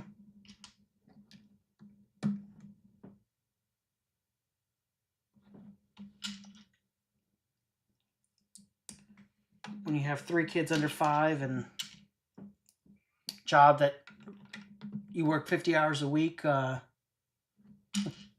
it's kind of hard to fit in a lot of YouTube.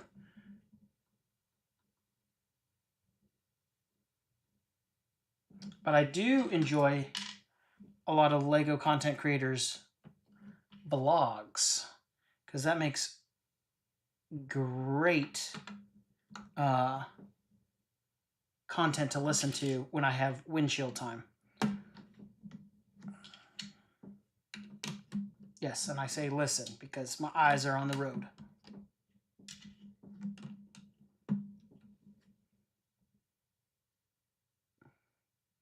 No distracted driving like that one content creator that shall remain nameless.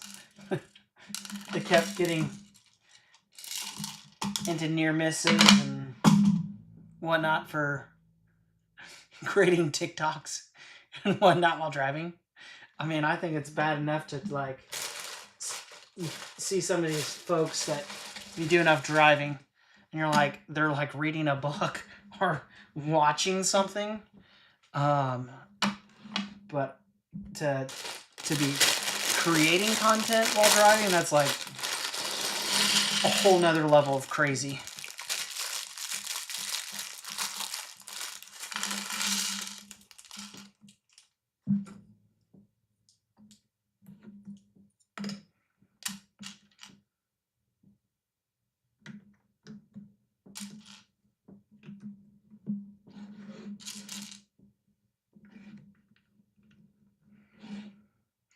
And I'll have to play around with the settings. Let me know, like, would you want it zoomed in on the desk, or do you kind of like the more full frame?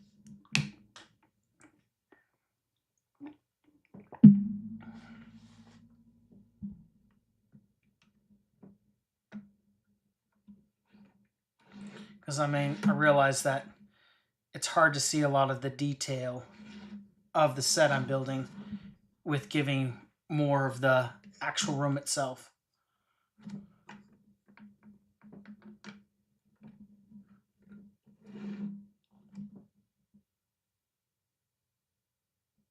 And yes, in case you're curious, there are shelves this way and shelves that way.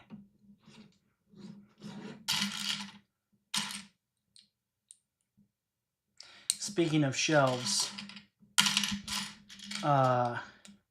when we finally got into this house and I was like, okay, I can get more Billy bookcases. Imagine my surprise when I found out that IKEA no longer imports the deep Billy bookcases to the United States. Why? Why is that?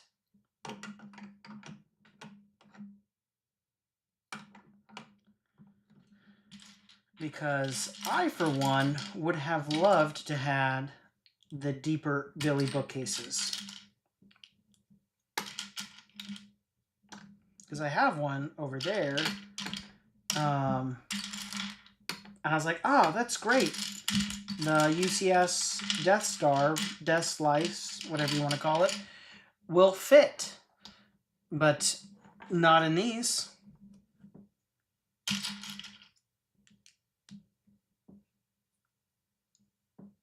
So, I mean, I guess for some of these displays, it makes sense because then if it was too deep, you know, you can't really take full advantage, or you would need some like these risers or whatnot.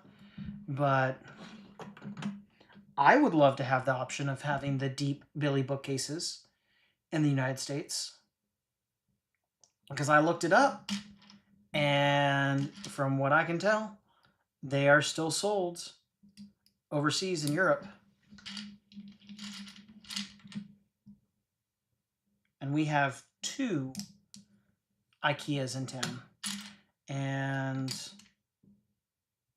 I was like, where are the deep ones? And they're like, we don't sell those in the United States. Because I was like, well, can I order them if you don't have them in the store? And they're like, nope. Like, that's crazy. And they're not even that much deeper, but for LEGO fans, it's significant. I venture to guess if you actually, I don't know, use the Billy bookcases for books, then it's not that much of a loss, and it does make them cheaper and makes them easier to move. Heaven forbid you actually have to move with Billy bookcases.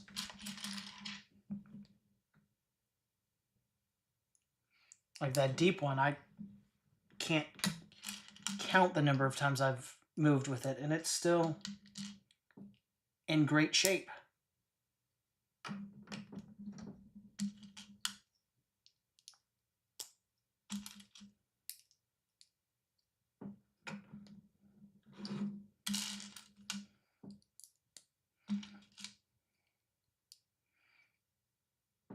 But if IKEA were to ever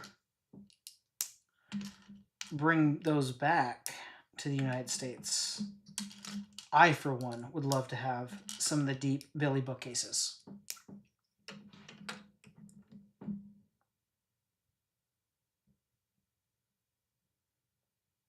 And if they did come back, they could just rename them.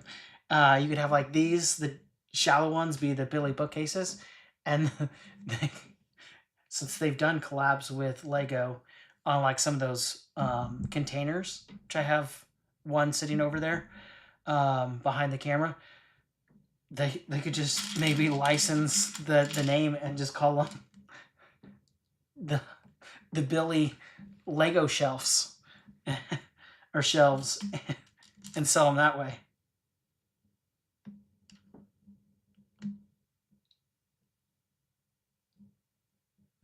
Because I mean, so many. I mean, I had them before, you know, tried doing content creating. So it's like, it's not just content creators that want the Billy bookcases. It's just good shelves, regardless of whether or not you actually put the doors on them or not. I just like the doors, because then you can hide the lights behind them, and then you don't have to dust like you do if they're just out on a shelf without the doors. Because if you collect Lego long enough, you'll quickly want to find ways to reduce the amount of dusting you have to do.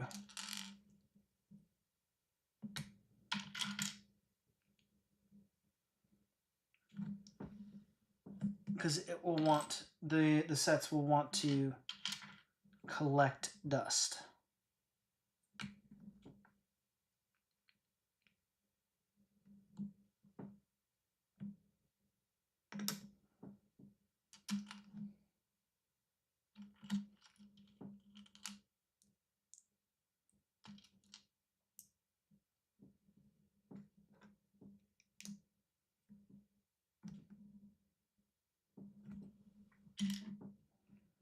Trying to figure out what this is. It's building some kind of door. Oh, it's literally building the door. Hello, that should be obvious. But apparently not.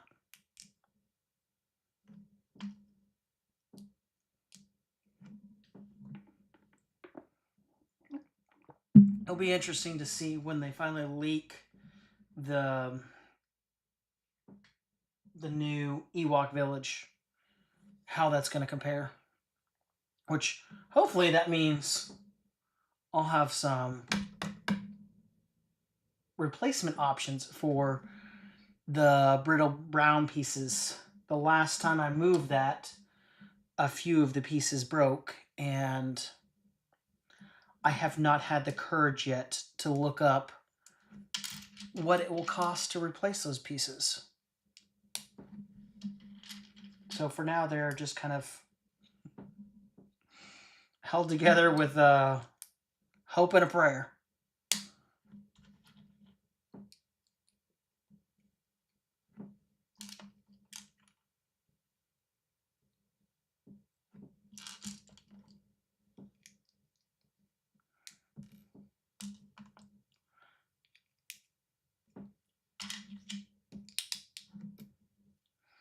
But yeah, I'm looking forward to that. So I figure if they're going to make a new Ewok village, then there's hope that they'll do a new UCS Lambda class shuttle.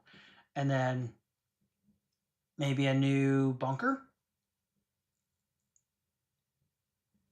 But speaking of Star Wars sets, it's like, man, I gotta start donating some blood or finding ways to make extra money, because it looks like 27 is going to be a banger year.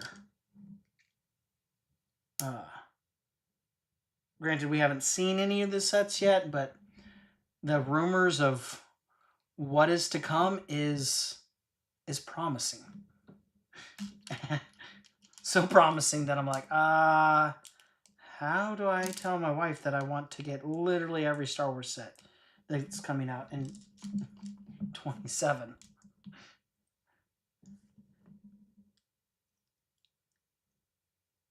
But fortunately, I'm don't necessarily have to get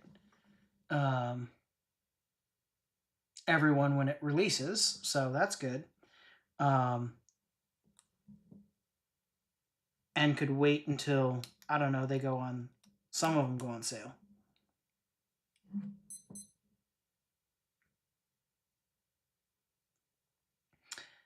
But knowing Lego, they'll probably come out with some gift with purchase that's irresistible and compel a lot of people to do day one purchases of the various Star Wars sets.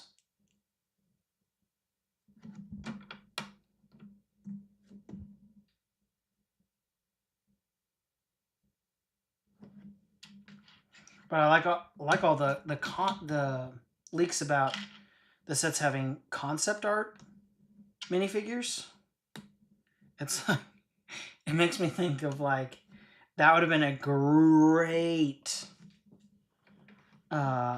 source material for a Star Wars CMF line. But it is a way to make sure people treat the 2027 Star Wars lineup as like Pokemon. Got to catch them all, because You're like, oh, well, I've got one. You know, what's one more? And then all of a sudden you're like, well, these concept art minifigures are so cool. Now I have to buy literally every single one, regardless of whether or not I like the set.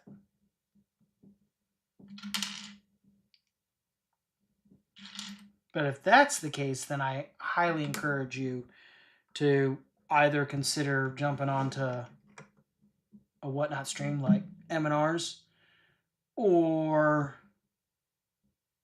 the sets that you don't really want other than that figure, try to get them on sale, or buy the set and then take out that minifig and sell the set itself.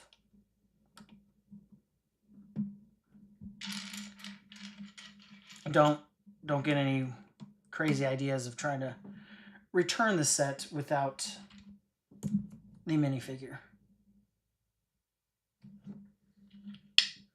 Because as we found out, that will give you 45 years behind bars.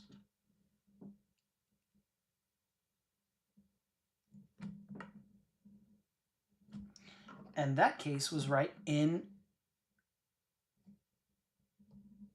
the Dallas-Fort Worth metro area.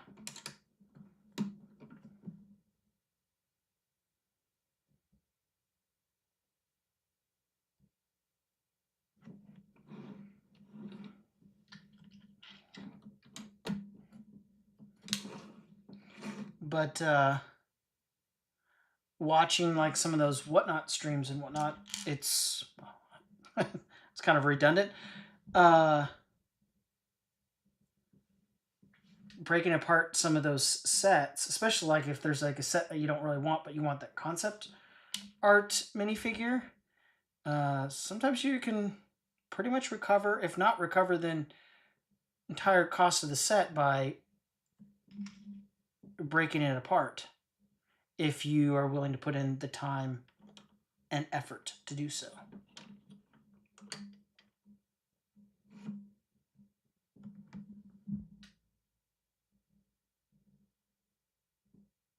Wait a moment.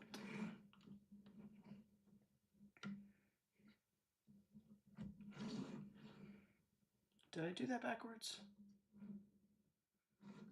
Oh, that one's correct.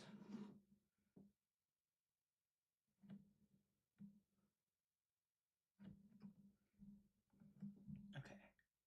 So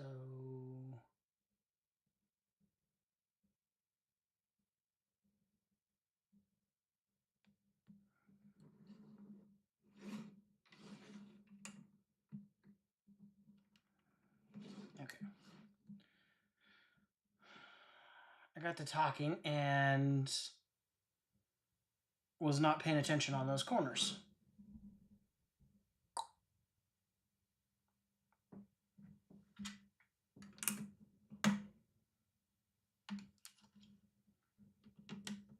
To realize these corners are the same and then these corners are the same.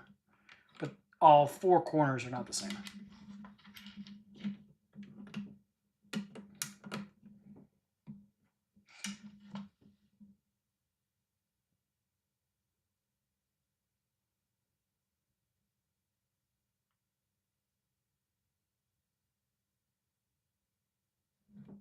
But the fact that they're doing the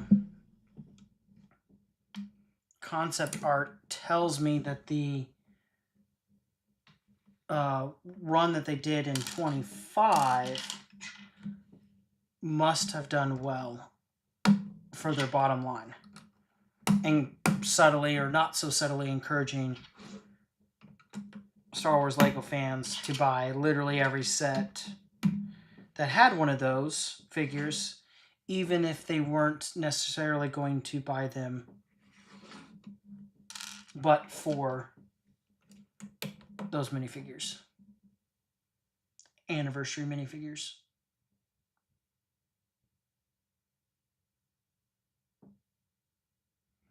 And that is bag 16. Whoa. That door kind of sticks.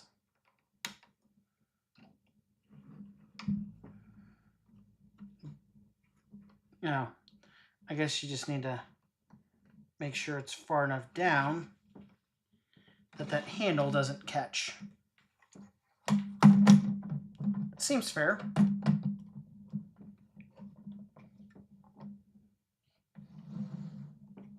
Okay, that's cool.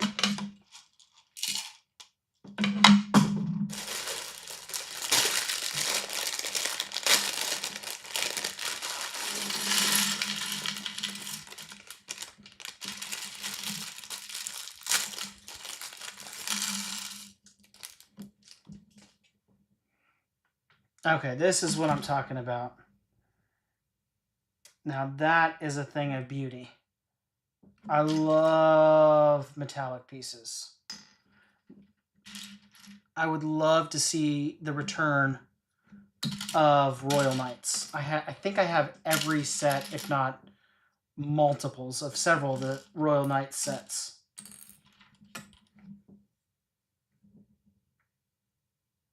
And all of my chrome should still be, I mean, I haven't really closely inspected it, but all of my chrome pieces, all the swords, the crowns, should be in perfect condition.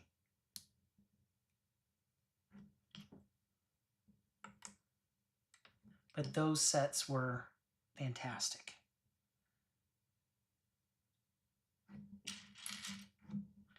And then that was like back in the day before like obviously like the Lion Knight's castle, where it wasn't just one big immaculate castle, but you also had all the other little play sets that went with it. And then the castles were rather affordable because they were play sets.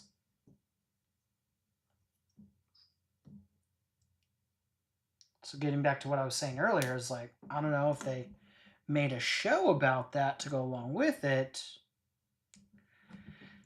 They could probably sell more sets. And then castle as a theme would be viable.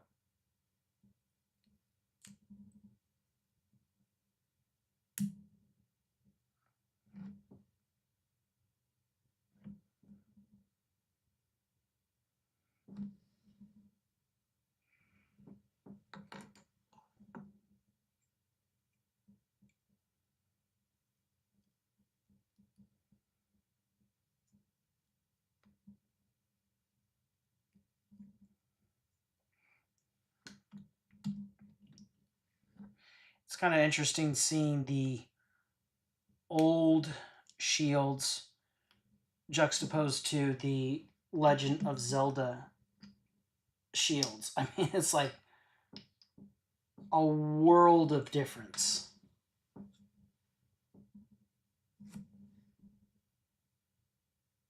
I guess the big difference, though, is there's really only one way to hold the Legend of Zelda shield, whereas the old classic shield, there's two ways. So it allows you to have it kind of dropped by their side or hold it like head on, similar to this one.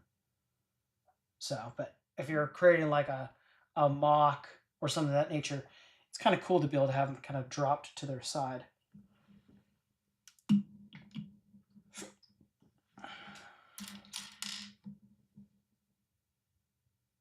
And I wonder if this extra sword's going to come into play, or if that is truly an extra, because if that is the case, that would be fantastic.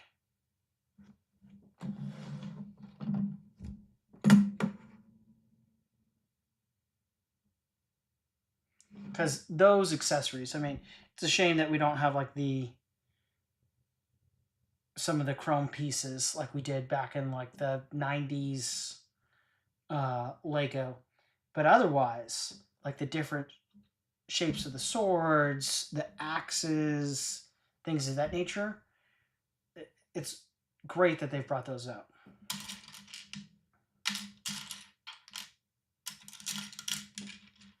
All right, let's back to building because I want to power through and not make this a 5-hour stream.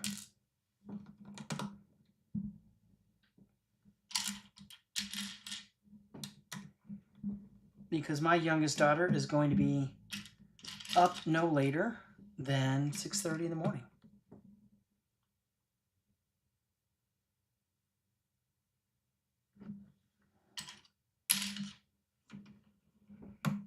Because that is what she does.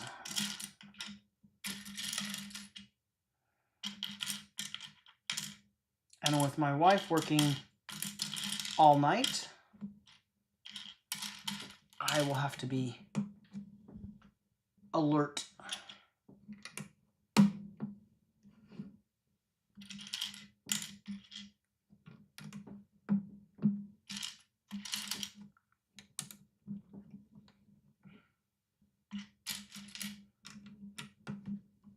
Be interesting to see how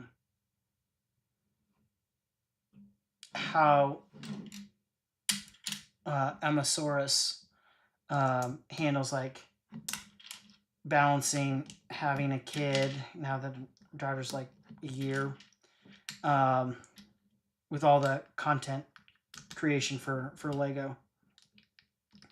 And then what I'm curious is if she'll do now stuff for some of like the Duplo and 4+ sets.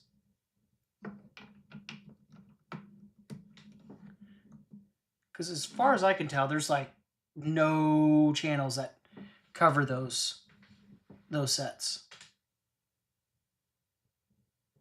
Which, I mean, they seem like they'd be quite straightforward to review if you have any experience with Duplo. Because, I mean, you have to know that they're not priced the same way as regular Lego sets.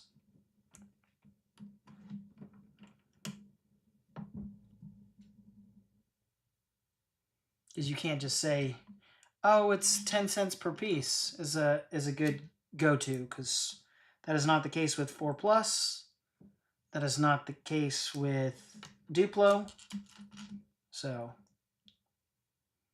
the standard for adult is 10 cents, and then for 4+, it's between 10 and 50 cents per piece. And then Duplo, it's 50 cents to $1 a piece.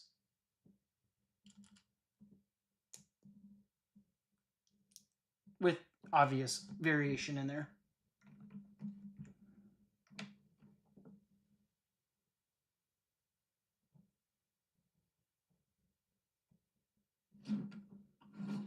And then I don't have enough data to, and then Lego doesn't even do it anymore anyway, so it's kind of a moot point, but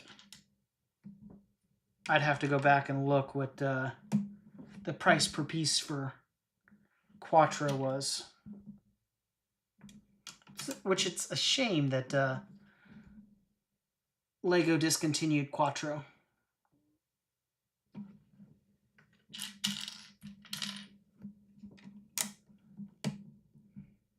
Because my Quattro set or bucket was kind of getting worse for wear, and it's like, 3 kids under 5, and having to resort to eBay to get another bucket of Quattro.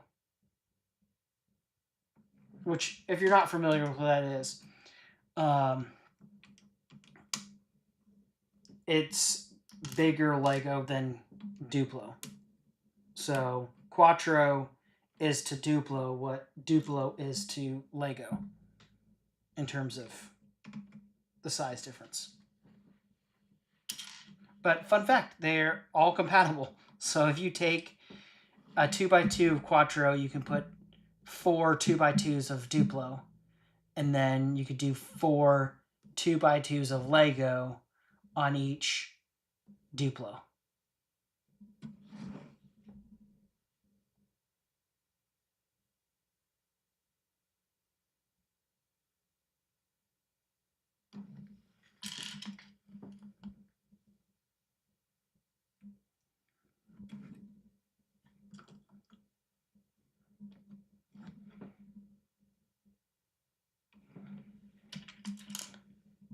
I severely underestimated how long it was going to take to build this set while talking.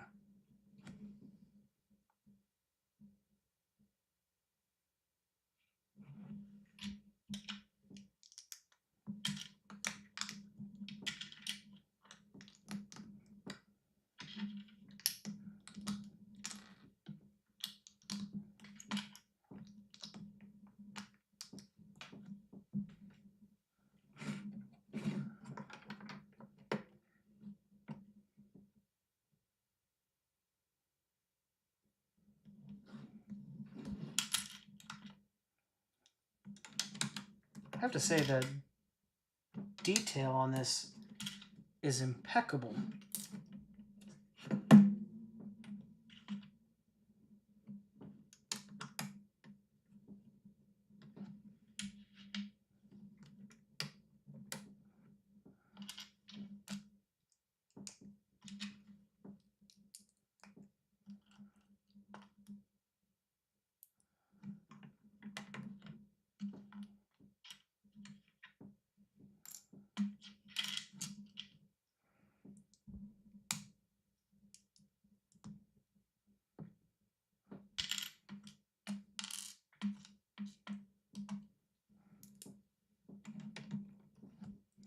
All right.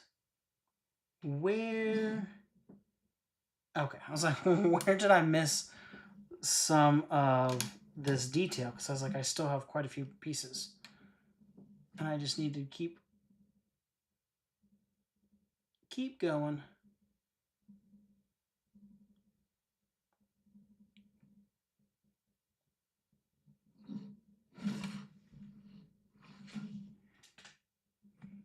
That's weird.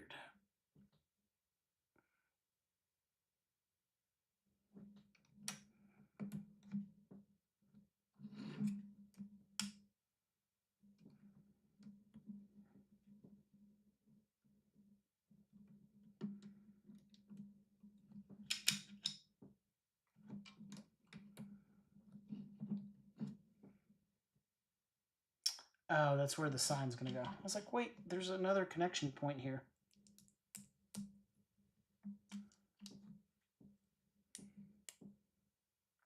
Oh, and this is going to be where the last two stickers go for the sign on the front door. I was wanting to know, like, how this worked, having the sign on both sides.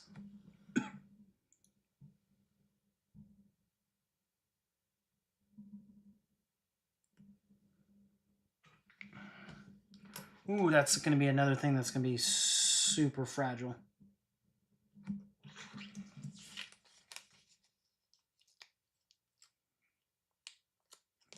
Another one of these stickers that's like critically important to line up correctly, or it'll just forever haunt you.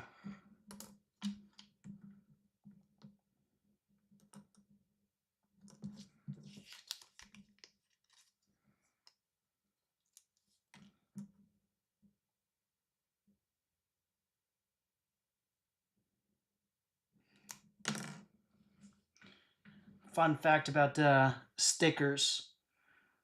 Been collecting for a better part of 4 decades Lego, but it was only to like the past year or so that I've ever had to request replacement stickers. Once for the Gabby's dollhouse figures, because that was a day one purchase for our household, in part because of my daughters. But the stickers were just not printed correctly. Reached out to them, sent them emails, and then got replacement stickers that actually matched the box. And what was advertised. And then I've had a slew of them where they've come mangled. It's always been with like the gift with purchases where it's like Looks like somebody just balled up the sticker sheet in their fist and then put it in the box. I'm like, how does that happen? So it's just interesting. You would think that if they've had to replace sticker sheets because things have issues like that, would it just be easier to print the pieces? But it's got to be a logistics thing of storing all those variants of pieces.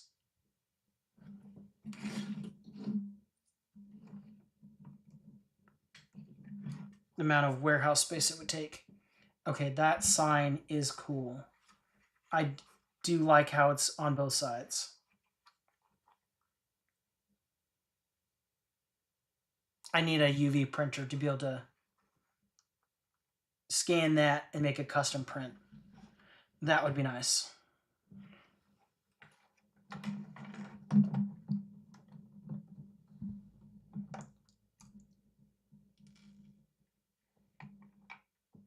Put those loose pieces inside.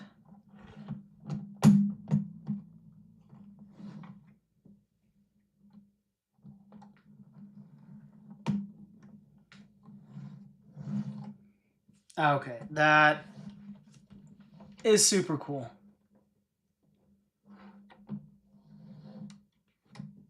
And the way the door opens up.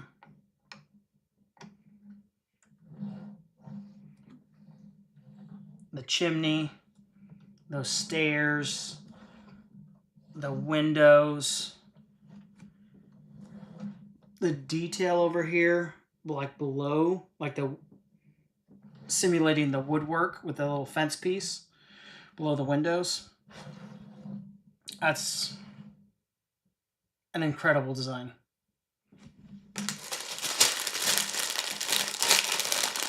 So, yep, turns out that is an extra sword. Oh, and this little thing is one of those little Lego studs. It's the lid. Because, funny enough, the bottom of it is molded in such a way that if you use it for, like, the extra pieces, then it gets in the rim. And it's, like, nigh impossible to get those pieces out. So, I just use the lid.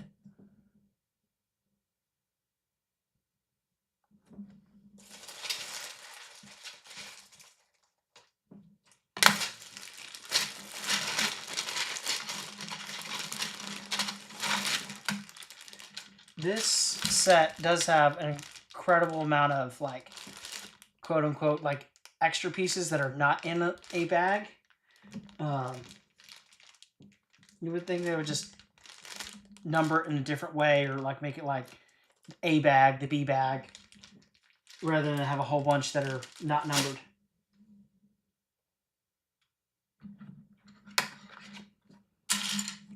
For me, it's not that big of an issue because, you know, I'm used to growing up with the bags that had no numbers, no nothing. It's just like you had a whole bunch of them. And you just poured them out and then kind of knolled them if you wanted to. Otherwise, you would just kind of sift through them all while you were building.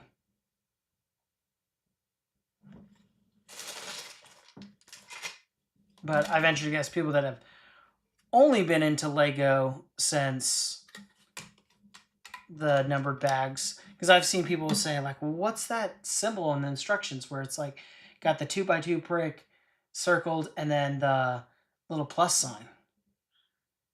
And somebody has to explain, oh, those are like the free floating ones, or they're the ones that are in the bag that aren't numbered.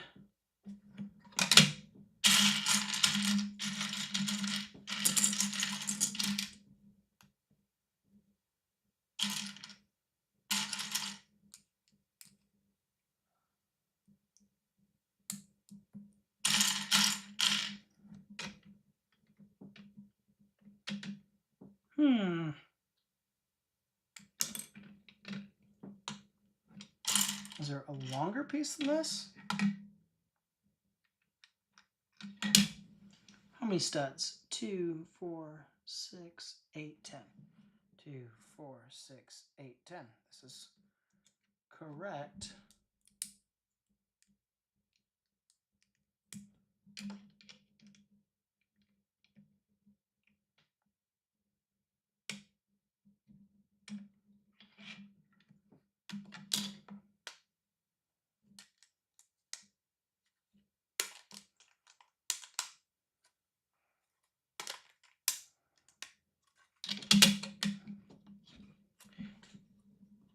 It's challenging, I guess, when it's upside down. Miscounted.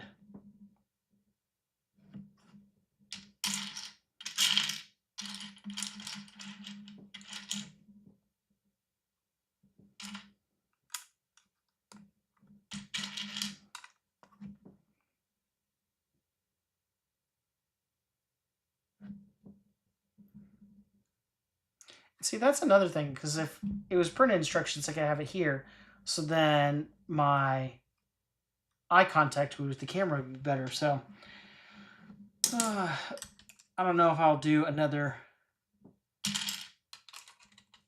unless it's requested, another brick link on stream, because it is not very conducive for eye contact. Constantly be looking at an iPad to figure out the instructions.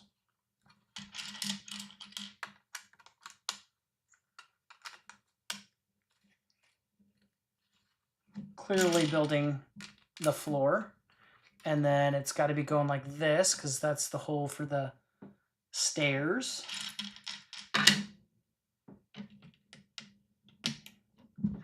Keep looking at the minifigure lineup. It's like, yeah, definitely don't get that in Star Wars.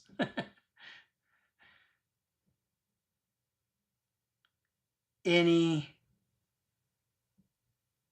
Lego Star Wars fan would love to have a lineup of minifigures like that in a set. And what's interesting about that, and I've said this before, is it's kind of interesting that Lego has a trademark on the minifigure and then skimps on some of the minifigures. Although, as of late, to their credit, they have started to turn things around. I'm not going to say I can claim credit for that, but because I think enough people have been making waves about that. But it's like interesting. It's like, how can you claim that that is a trademark of yours, and then seemingly in some sets find every excuse to give us the lowest quality minifigure possible? It's like, if this is truly a trademark of your brand, then you should present the best representation of a minifigure as possible. And then things like Bricklink and then the edition sets, man. Edition sets, they could just rename it the minifigure theme. Like, not the minifigures like CMFs, but it's like those are like the minifigure sets, because the minifigures are just phenomenal in each of the editions so far. And I hope they keep it that way.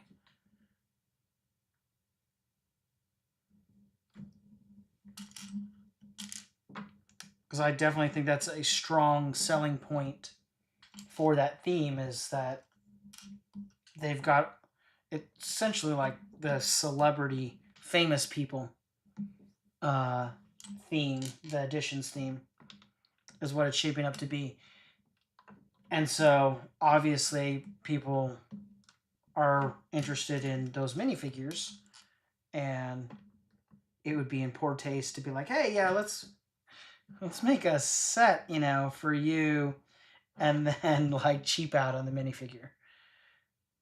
So I am glad that those minifigures are phenomenal. There's still one of the soccer highlights that I need to pick up, but the Ronaldo one because I've been lucky enough to get the others either at Costco or on clearance or sale, however you want to look at it.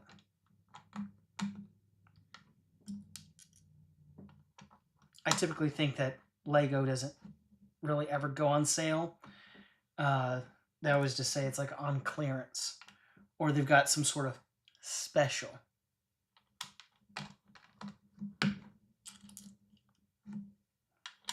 It's almost as if Lego has like some sort of contract with these vendors of like, hey, thou shall not use the word sale.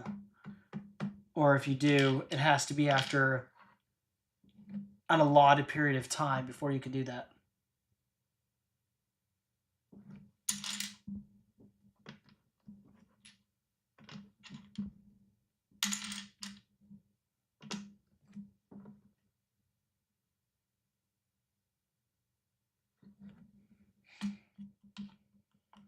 Oh, looks like we're getting another fireplace over here. Again, a whole page of instructions with 2 1x1 pieces. Okay, that's excessive. I mean, come on. Are we children? I mean, even my 4-year-old son would not need 2 whole pages to put 3 tiny pieces on there.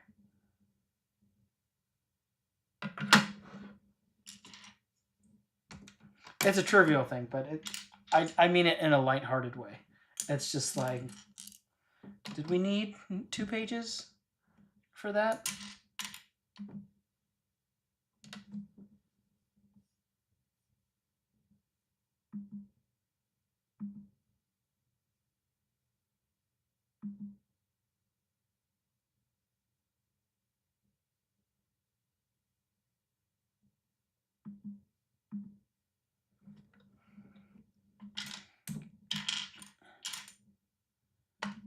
Had to manage chat over there.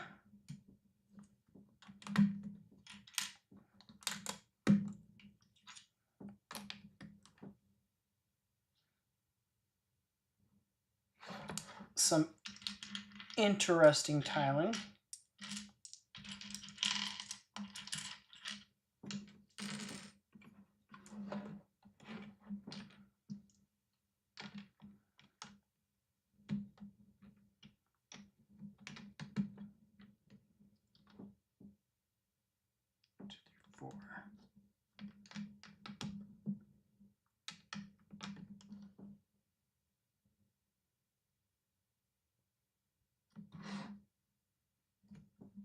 Those must be reference markers. It's weird that it's like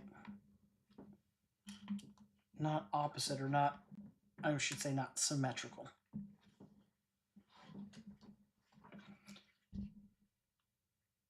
The dark accents are catty corner rather than directly across from one another.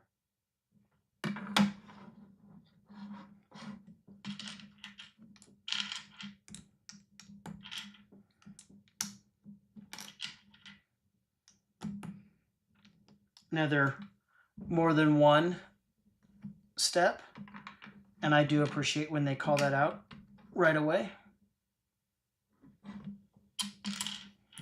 And yet again.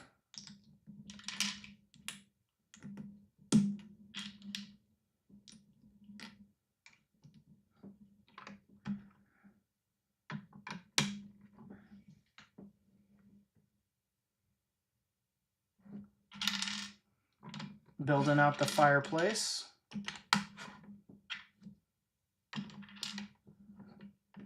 I do love all the masonry bricks in this set.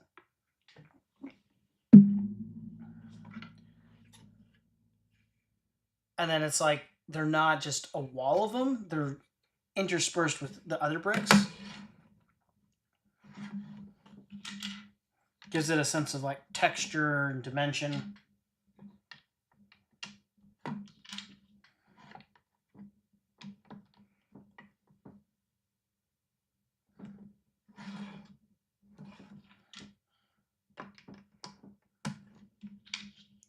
I'll have to figure out if other people just edit their live streams or just let the raw footage be the raw footage, because I could not fathom having to like edit this much video.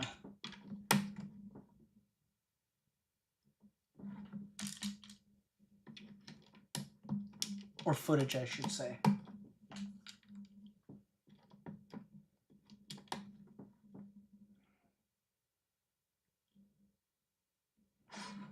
And look at that.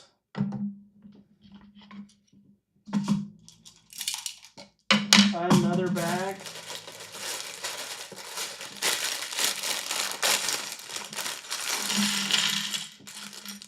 I was about to say this bag looks really small, but then you get the tiny little bag with all the tiny little pieces.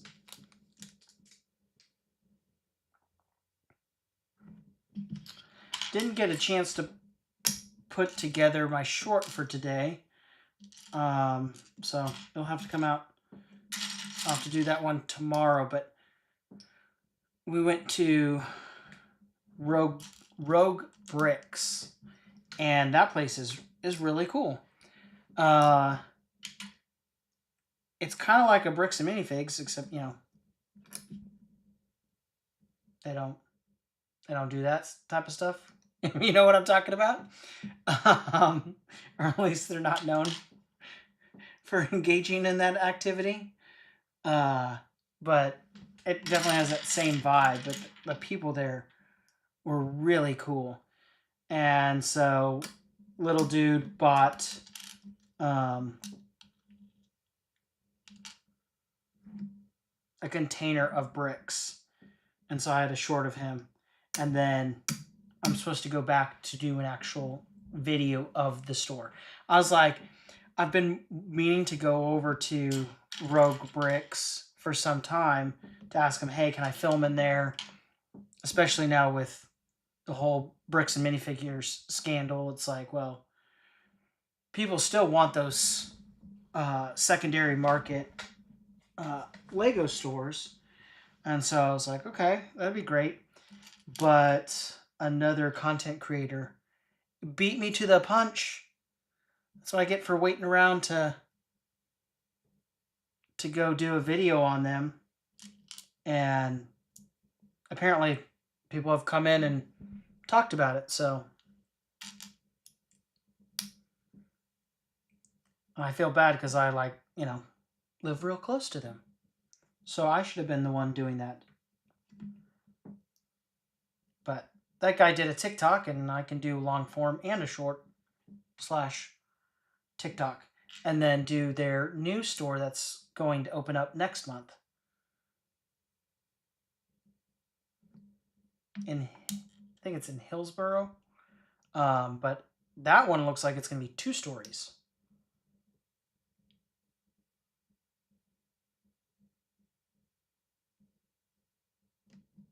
So, yeah. Long and short of it is, I've got a cute video of the little guy with his box of bricks from Rogue Brix. And I just thought it was fitting because to do a video of them, because the reason why the channel is called PinkBrix, not because I have some weird affiliation with the color pink or affinity towards pink. It's because I love Star Wars Lego, and I always thought it was interesting, the story about how they hide pink bricks in Star Wars sets. And then it's like, oh, then you got a secondary Lego store that is also, their name is associated with a love of Star Wars Lego. So I thought all that to say, I thought that was kind of fitting. And I was like, oh yeah, I need to go definitely do some videos over there.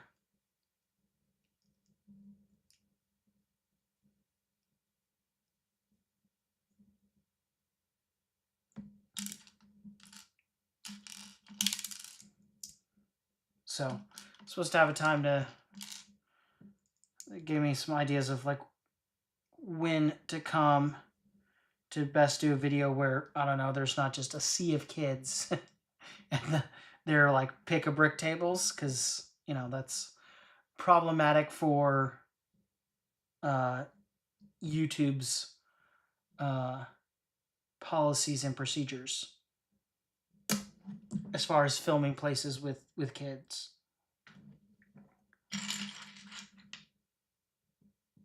My own kids is one thing, but just some random people in the background, they've got to be adults.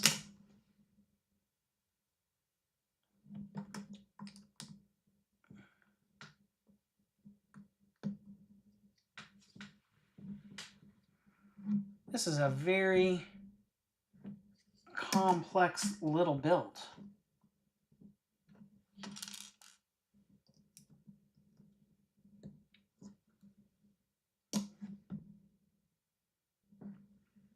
And then the plan is also to go to Brick Convention.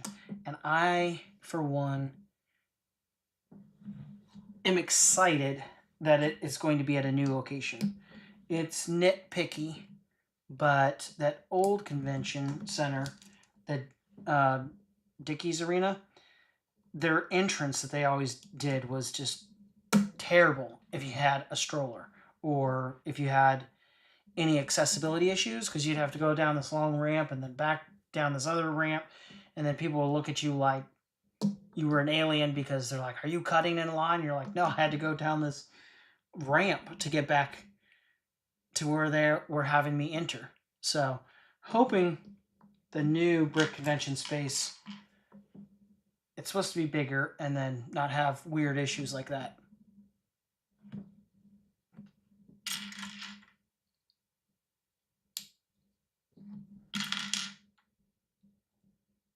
I'd love to do some mocks like, you know, that and other things I have, but then it would inhibit me from walking around and enjoying the convention.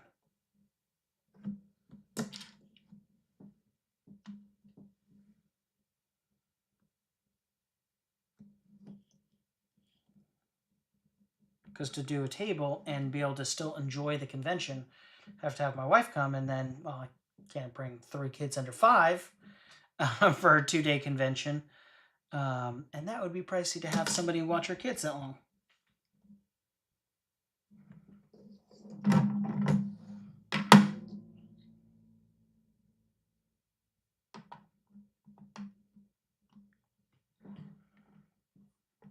Oh, that is cool.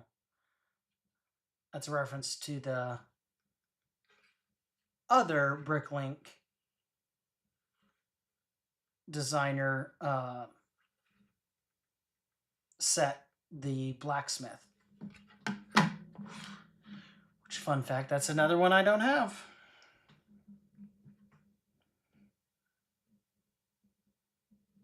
For being as big of a Lego fan as I thought I was really slow as far as getting into the Bricklink designer program.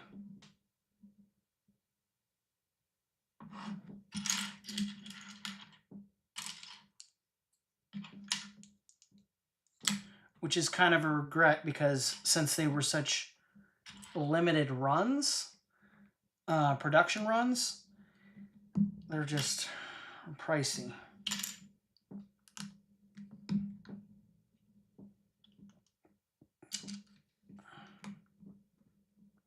Like the blacksmith used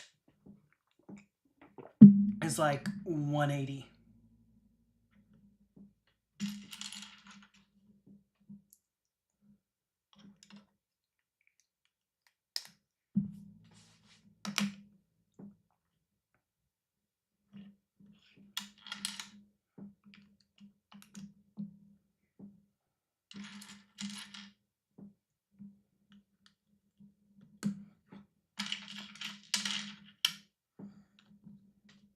Oh, this has got to be the bed. I was like, what am I building?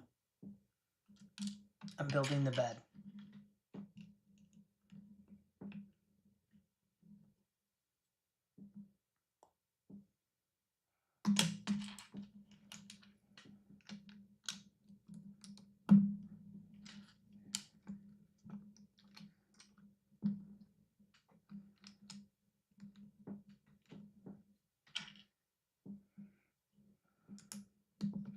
Yeah, like one of the other Bricklink designer programs sets that I have in my backlog that I'd love to build is the Chocolatier. But I will probably save that for around the holidays, because that would make a fun video for when people are setting up like their winter villages.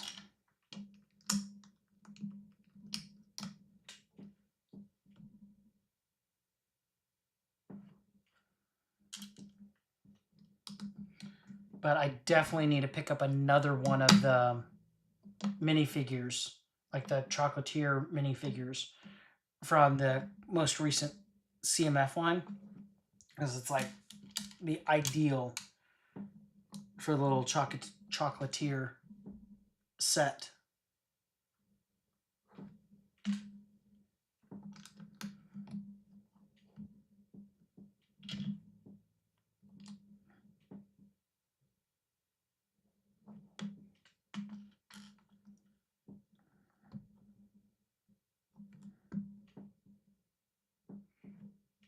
Oh, that's a crazy amount of pieces that's going into, that's dedicated just to this bed.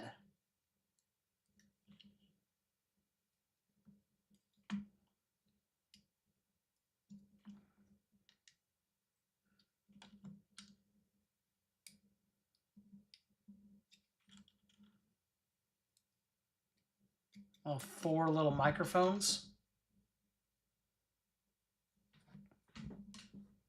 That's some NPU there. Nice part usage.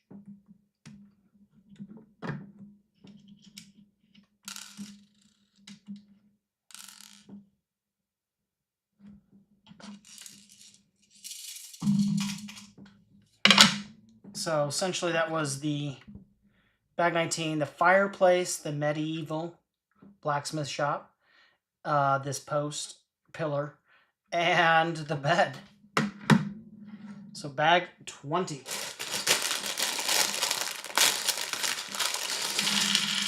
Oh, that's cool. So the ground floor of this had kind of like more in line with the old school treasure chest. And then this one is like more of like the more recent footlocker type where it's flat on the top. So you get both types in the set. I did not realize that. That is a nice little touch.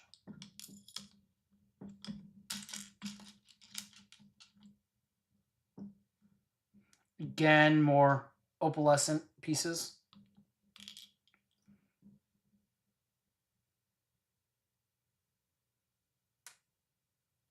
Seems like that's kind of like Lego's new thing, is those opalescent pieces. And they've essentially retired the neon pieces, or the whatever they're called, that can glow under black light. Because those were some of my favorites as a kid.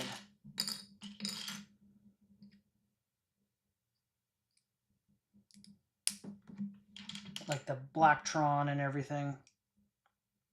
Such great sets.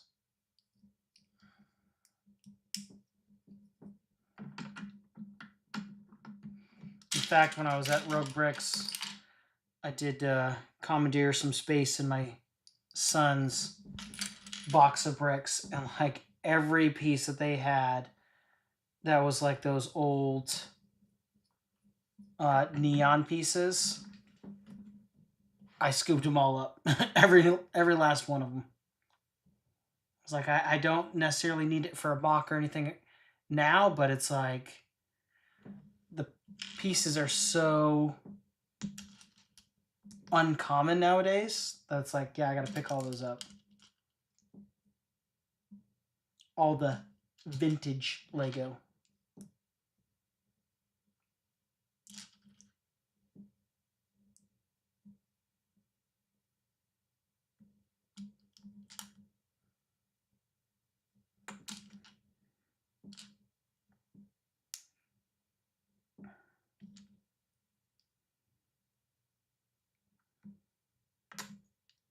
This set has a fair number of steps. They're like, do 2 of this, 2 of that, which I don't mind.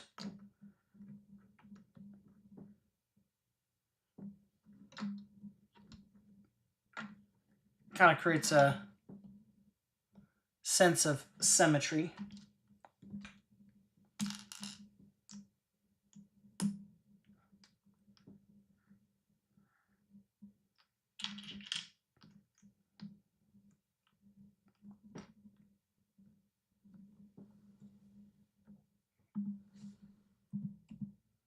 Hello, hello.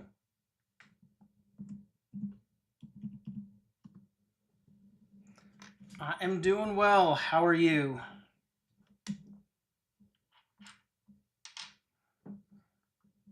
Just building the Alchemist shop, which, fantastic.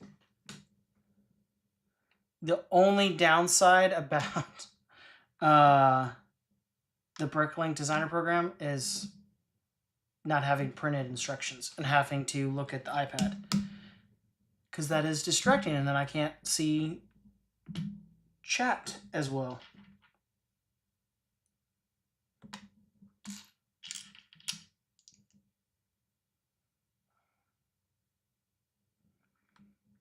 So I'm venturing to guess by your name that you also have a YouTube channel. Would I be correct in such?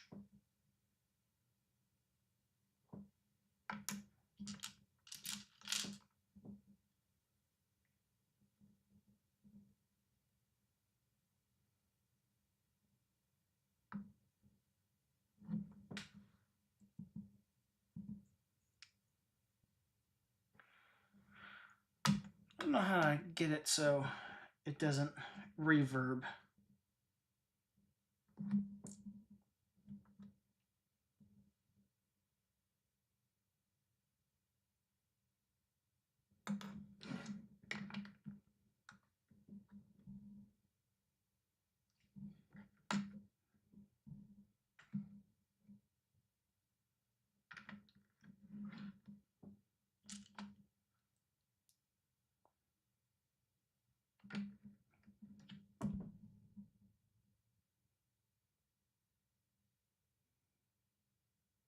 It's crazy how good of a niche Lego content is.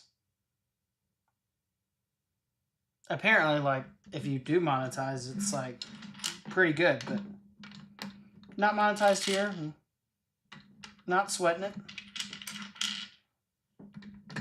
I love building Lego.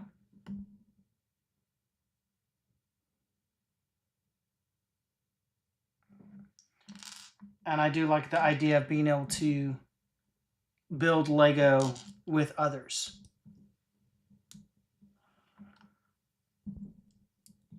So if I could get it where, you know, got people coming in and talking about what they're building, what sets they like, it makes for a very pleasant experience.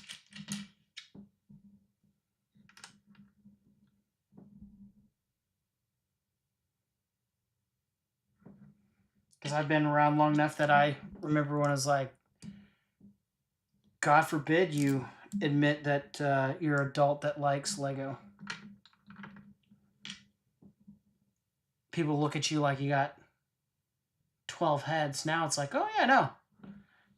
I think we have, funny enough, COVID to thank for that.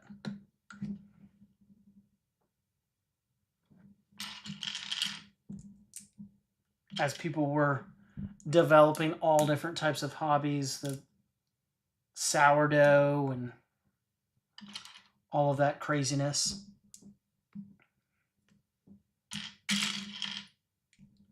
Lego benefited from. A lot of people were like, oh man, it's kind of actually fun to build Lego.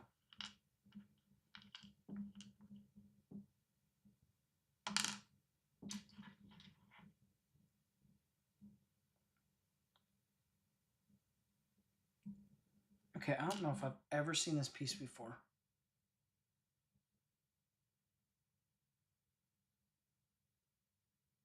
It's a little top hat.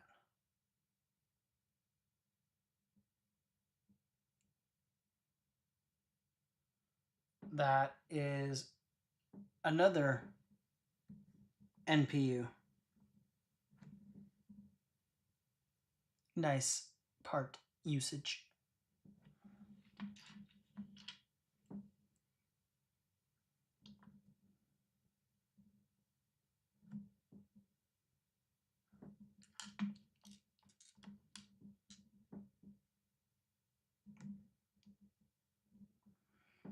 We are enjoying ourselves building Lego.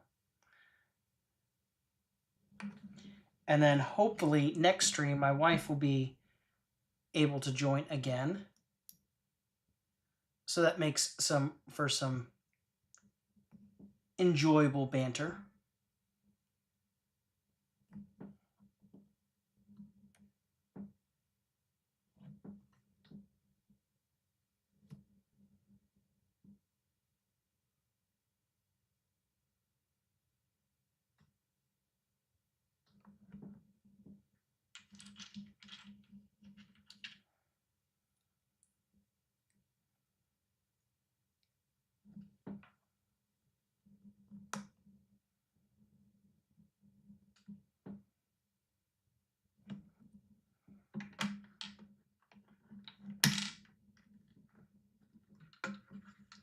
That's a great choice of piece to represent a mirror without having to use a sticker. I like that. It's the metallic silver. It still, I mean, fairly represents a mirror without having to have a tacky sticker.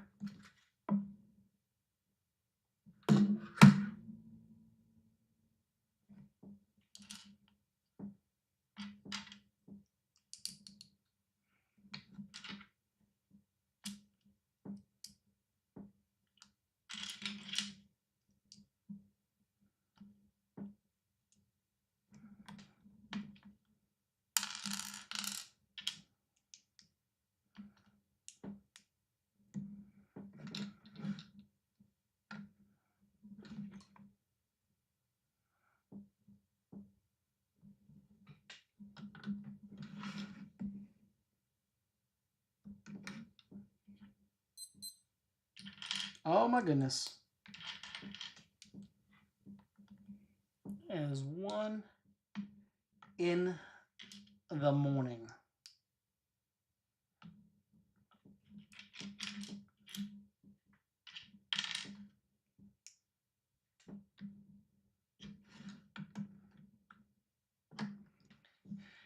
It is late, ladies and gents. It is late.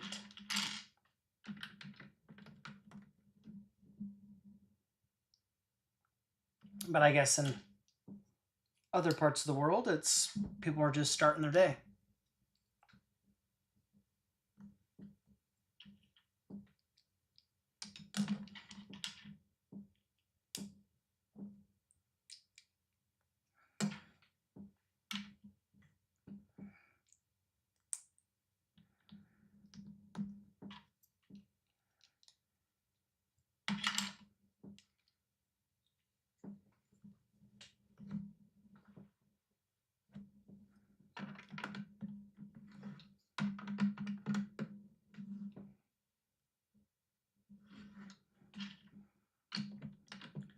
There we go.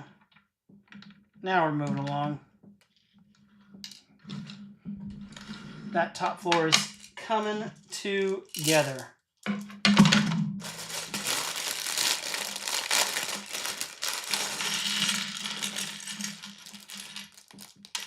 We shall be done.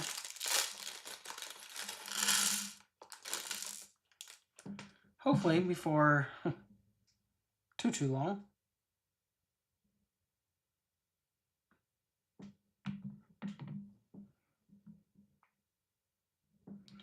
Bag 21.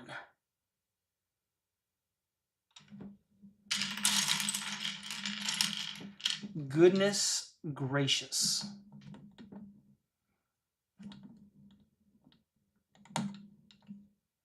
Less than 100 pages.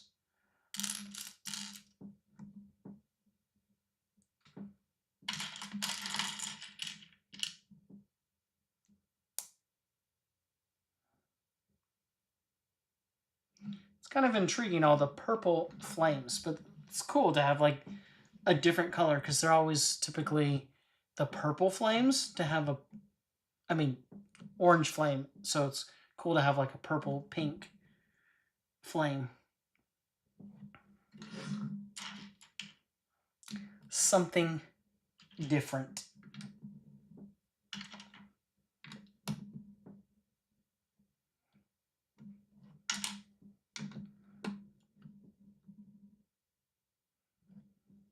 Could you imagine breaking this down for parts? Just kind of hurt my soul, but I guess if you got multiples and then you built one, kept it together, and then another one, you broke it down for parts. Because, I mean, it is an incredible selection of pieces. It's just, with them being that rare, or limited in quantity, I should say, it would just boggle my mind to take this apart and put it in, mix it in with all your bulk.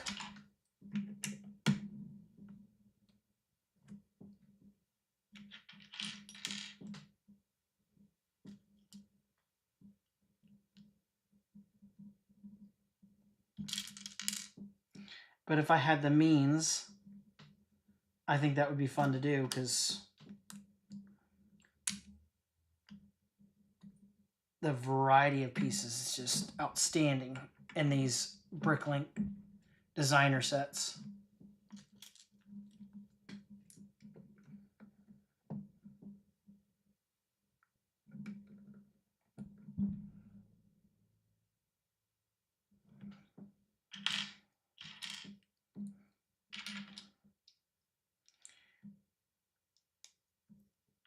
It feels like these later bags are going quicker because it's not all as intricate of detail like it was with the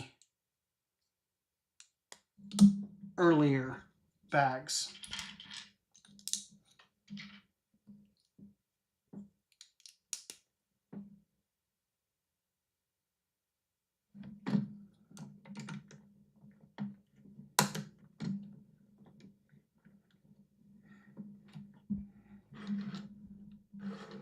That's cool. Plenty of ability to get in there if you were to use this as a playset with as high as the roof is.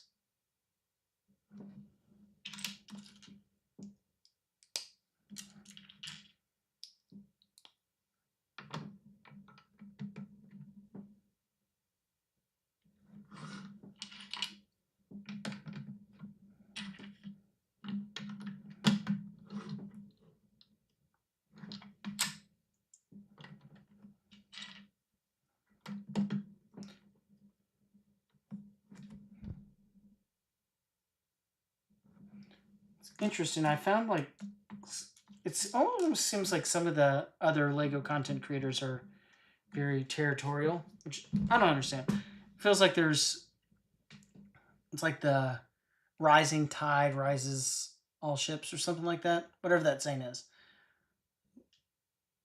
So I don't know.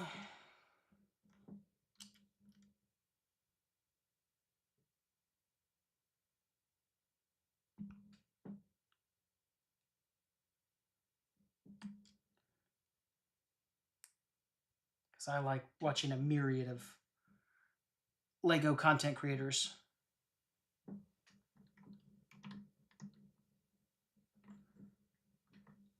But maybe I'm unique in that regard. I would like to think not.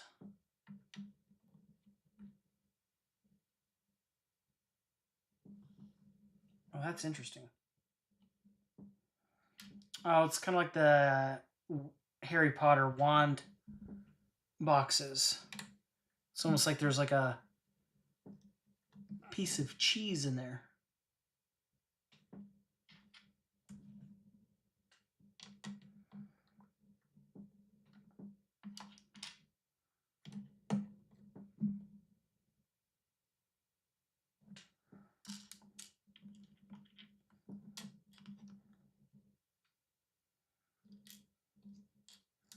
A lot of 4-leaf clovers in this set.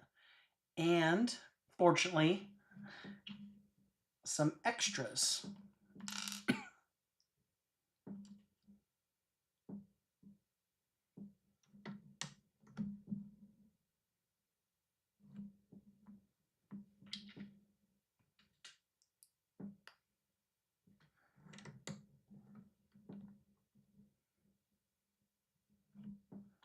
I guess these are supposed to be like empty vials that are storing way up in the attic. Guess that kind of makes sense.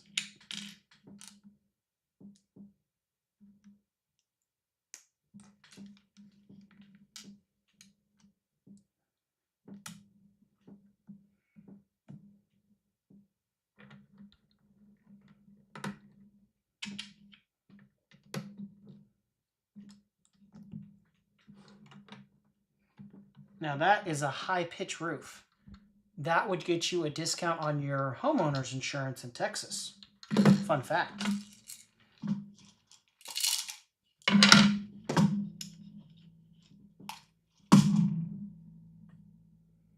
$22.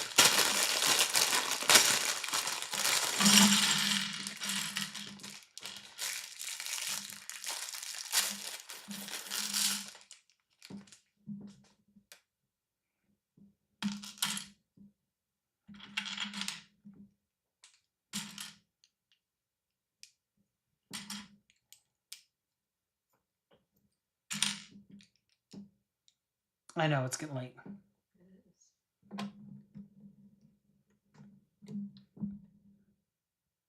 Getting so close.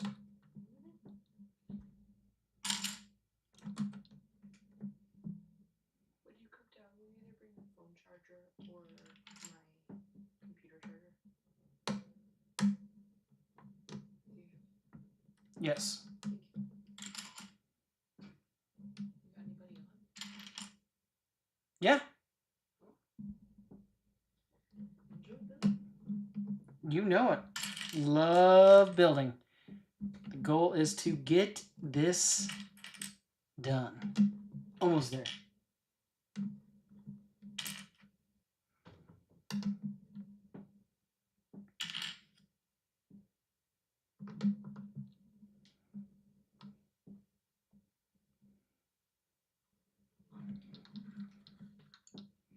All the little like points on the roof.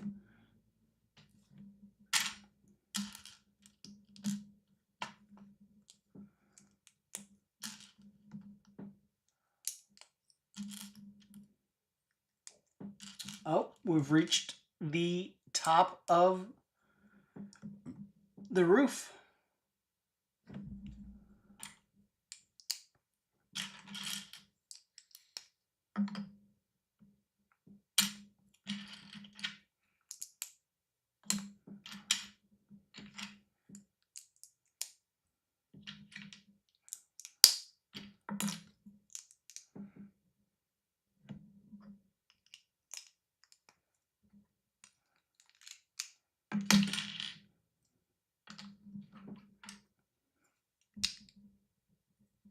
Okay, those pieces are pretty cool.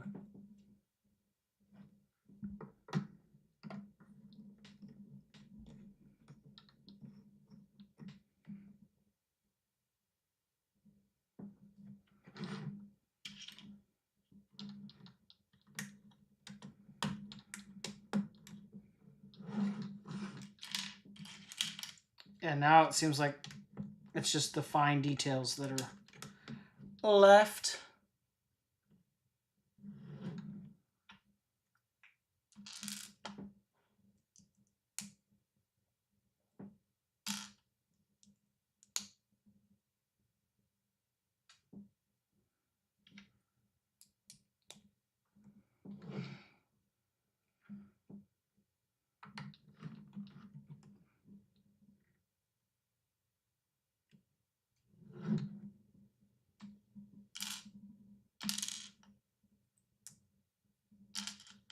Yes, just fine details. Working on the roof.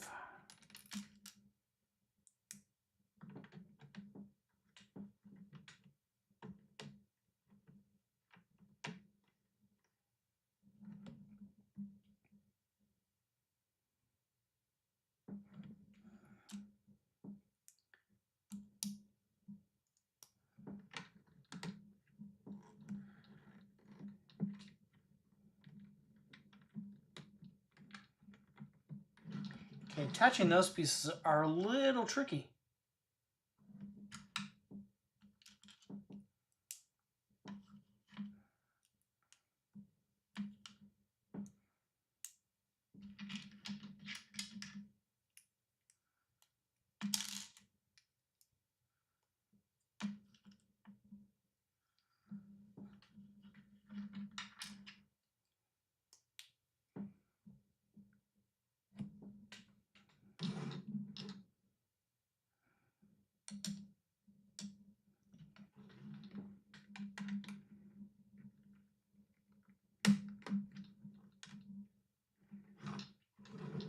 That is pretty cool.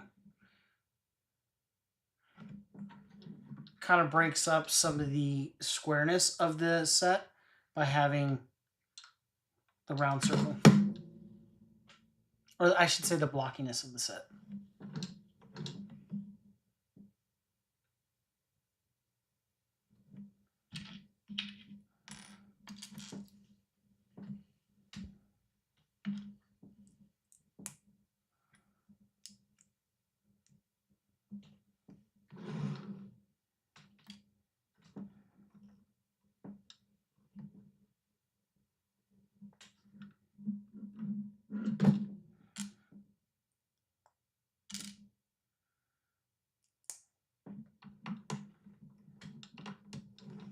There you go.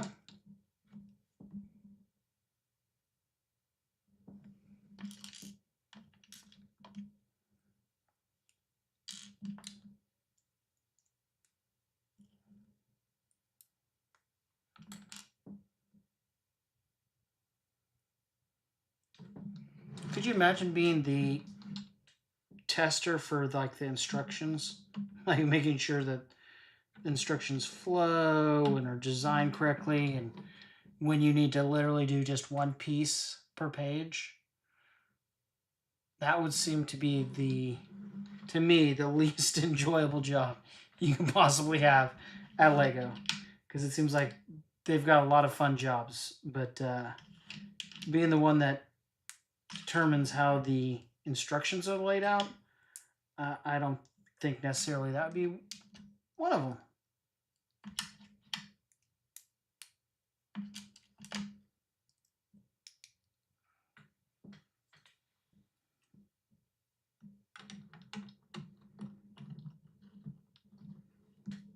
A job like that seems like something for AI.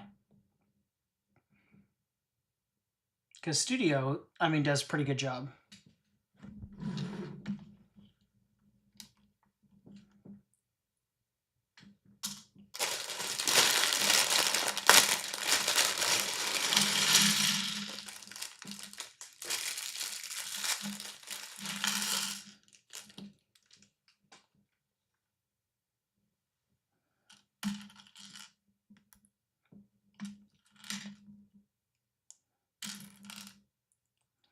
Building this part as quickly as possible.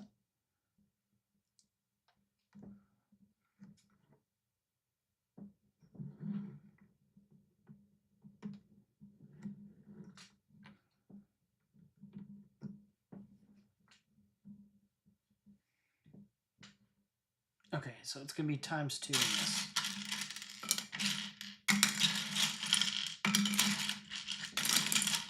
So we know that going in.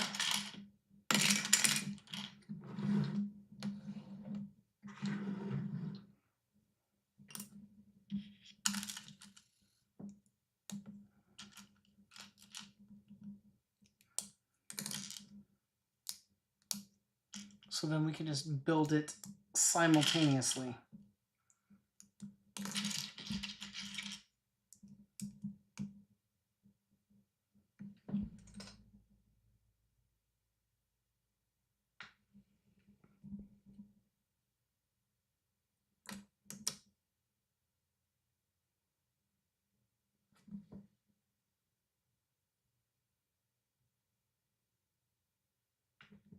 Oh, okay. I was like, man, this step when they're telling it to rotate, it's like, what way are they telling me to rotate this?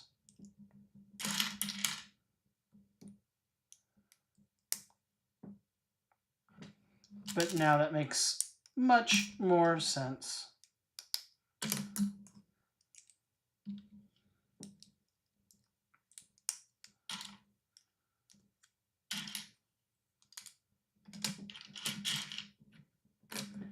This is going to be that. Almost guarantee it.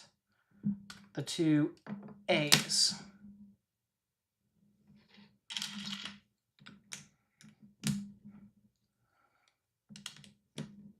Doing this, just kind of going off my assumption rather than looking at the instructions, this would drive my wife nuts.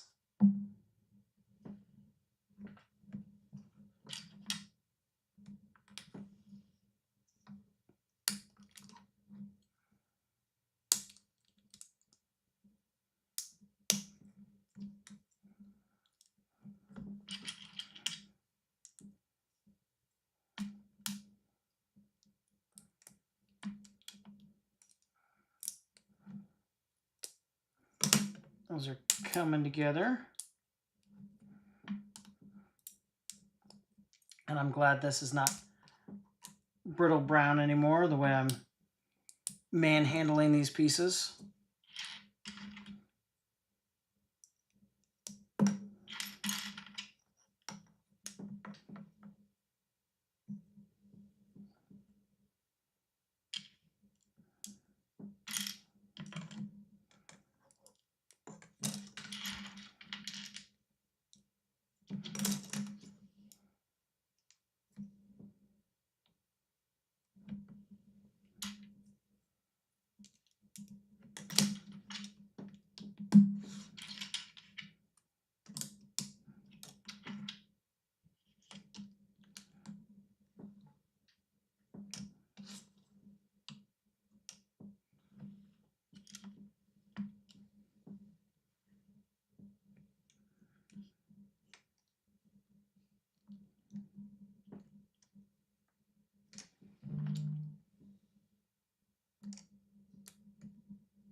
Okay. Can I open this door? It's real hot. Yeah.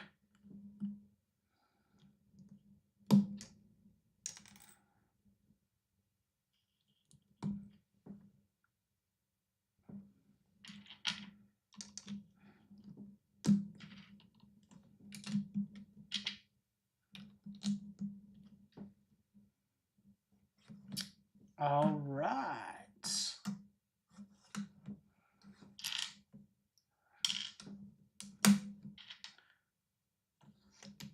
Oh, the little Hello Kitty tails.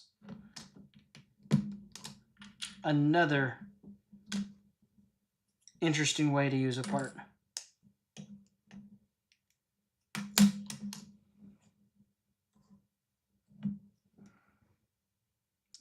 The Hello Kitty tails on the roof.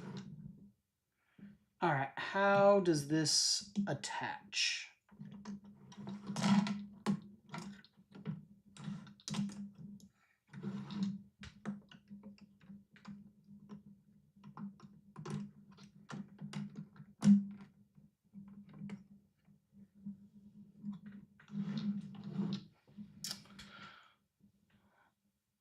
Not very securely, but good enough, I guess.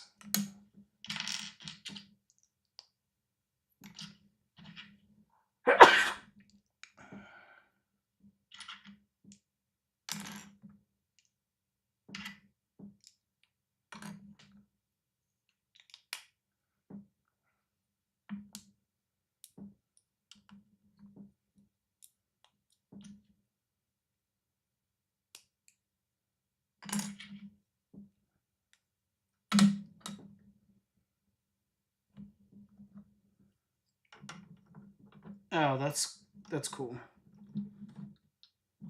To keep it attached. That kind of locks it in place.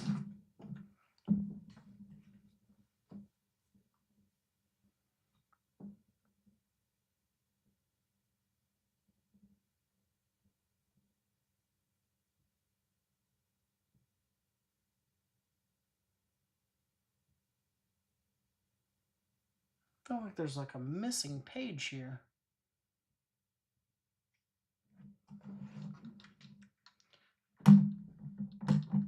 I'm gonna put the roof on. That looks awesome.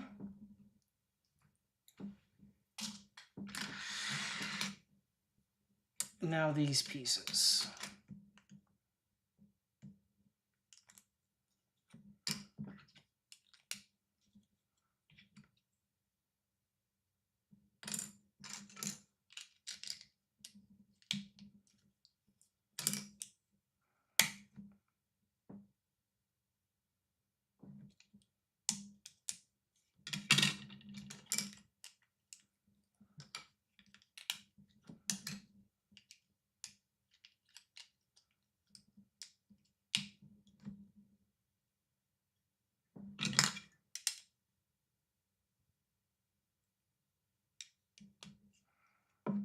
Interesting.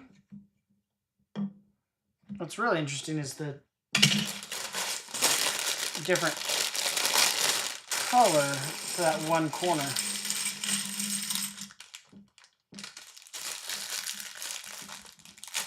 A slew of the Exonite shields.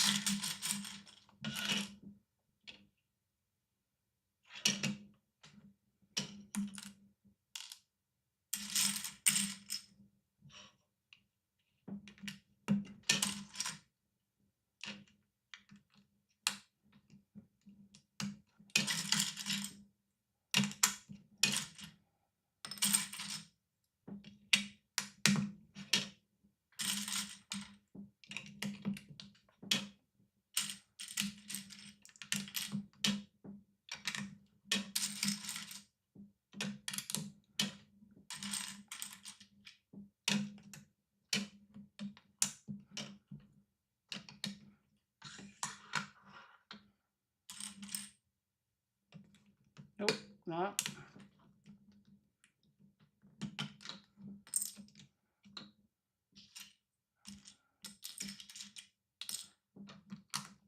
The hunter green and the black Exonite shields kind of blend together. You can see, and they look very, very similar.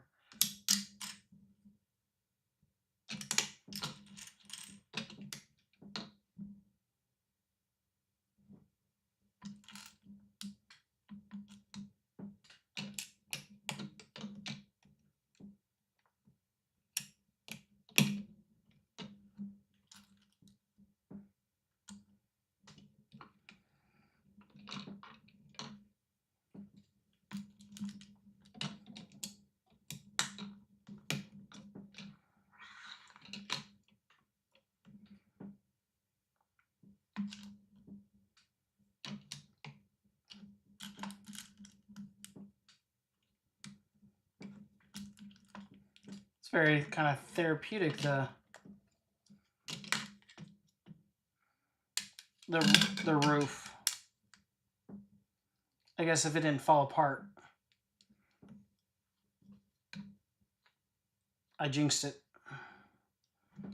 Like, oh yeah, it's very therapeutic. It's very fun. And then it's like, no, I'm gonna fall apart on you.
that had to take a lot of thinking of like how to make it seem random, but not just like, you know, every other one.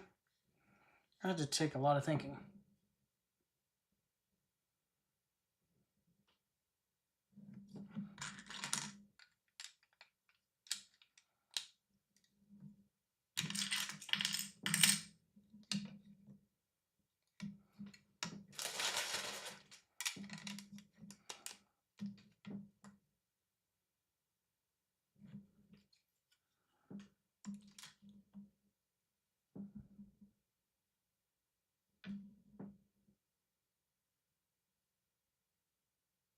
Hmm.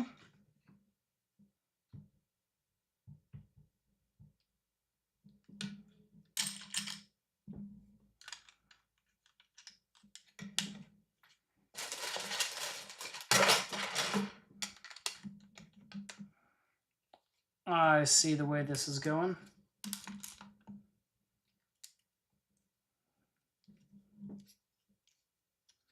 Essentially every 2 studs, which makes sense.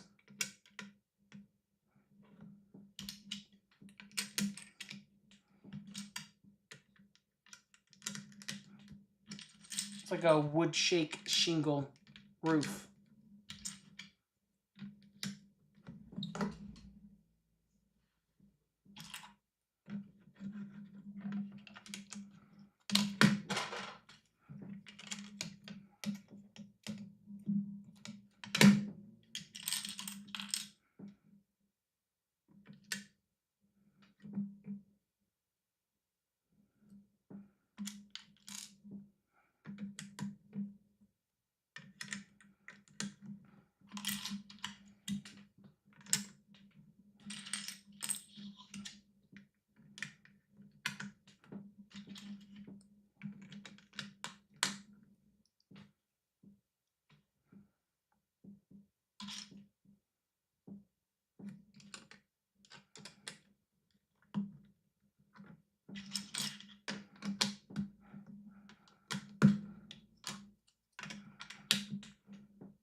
It is very satisfying building the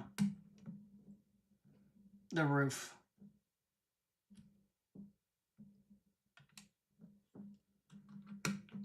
If I must say so.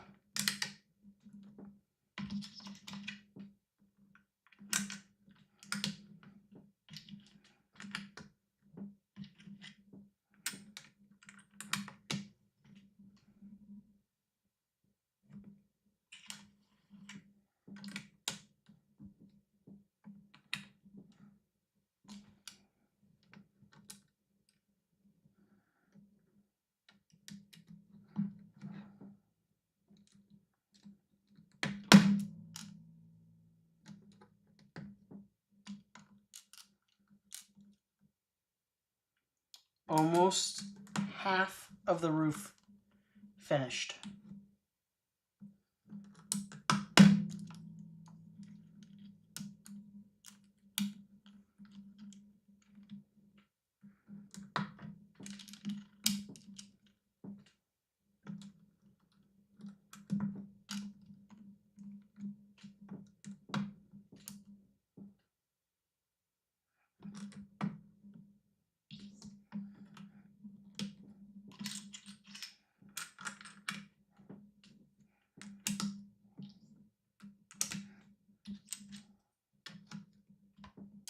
The half for the chimney.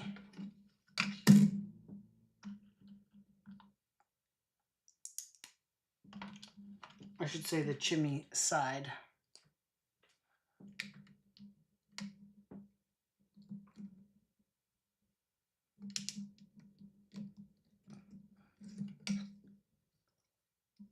That looks great. And it even feels like a wooden shake shingle roof. Just kind of the texture of it.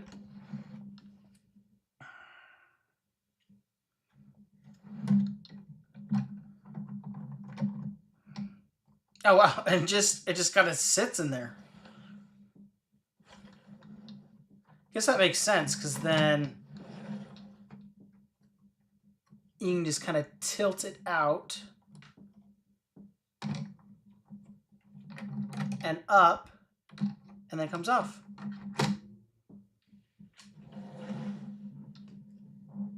That is pretty nifty.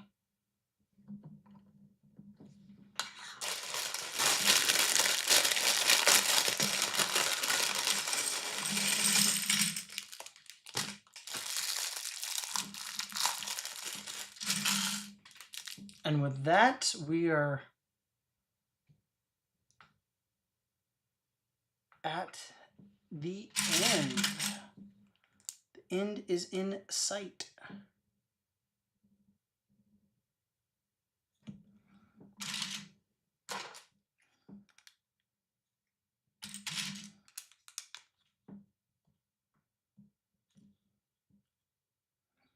It's always bittersweet when you finish a Lego set. It's like, oh, that sense of accomplishment of like, oh, it's done. That's such an awesome feeling. But then it's always like, but then I'm done building it.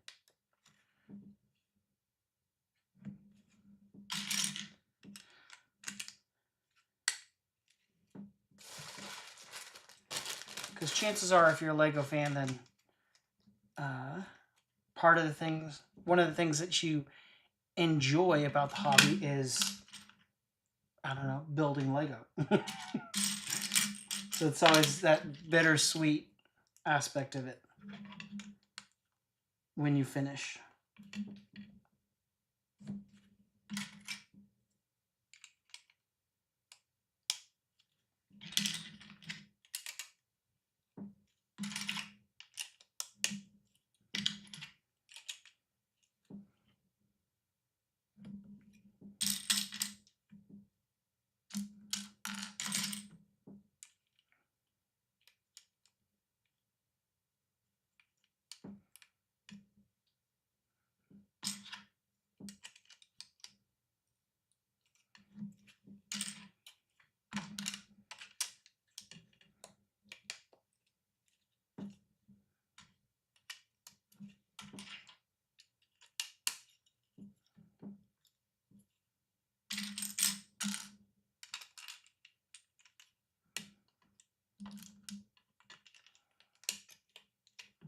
This must be where the bottle attaches.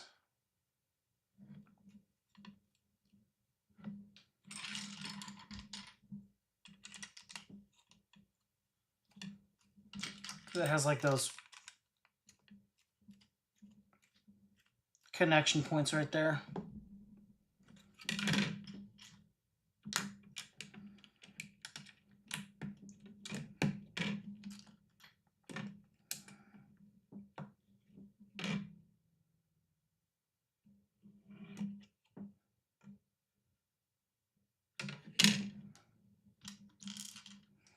Interesting that they have us putting these pieces on the underside early on, whereas on the last half of the roof, I us do it at the very end. But I guess that's because, if I had to venture to guess, because we're going to be putting the Alchemist bottle on the other side. Yeah, appears to be the case.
Roof is coming together.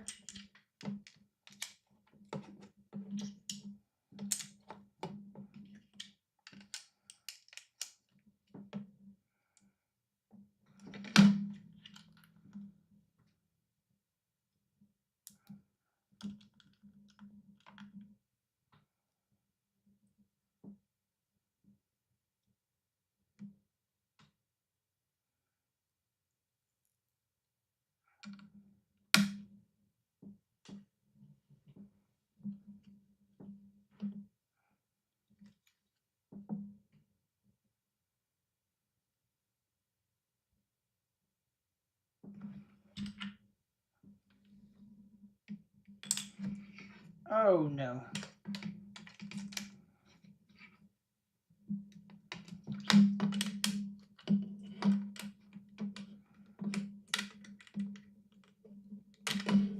I must be getting tired.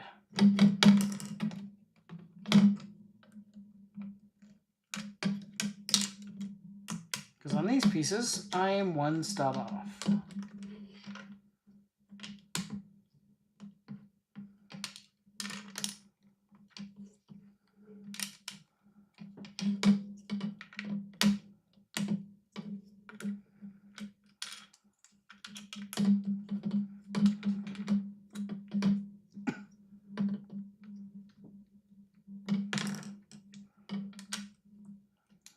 That is better.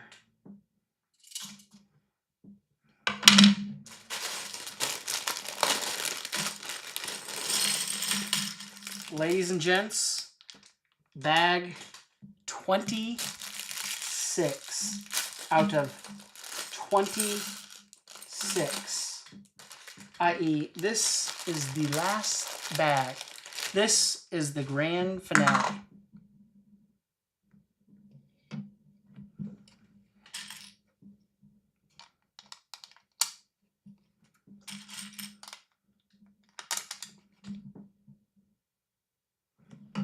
Ooh.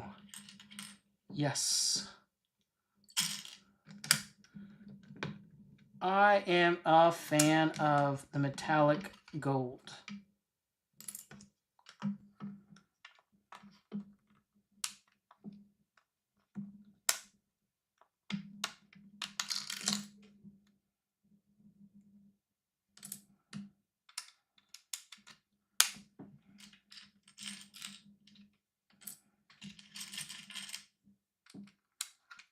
I'm sure the camera does not do that justice.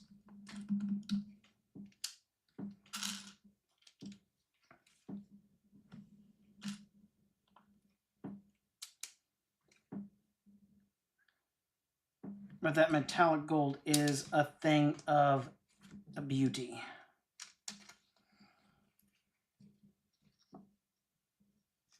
I don't know if it's my eyes playing tricks or it kind of gives like a Target vibe. Because the middle arch is lighter than the inner and outer.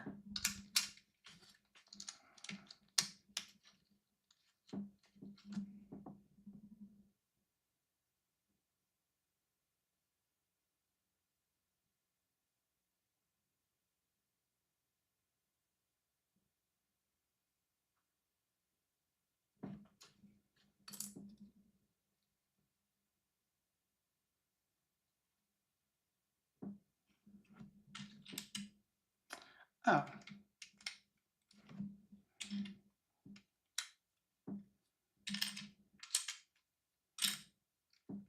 Got so busy focusing on the bottle piece that I missed those.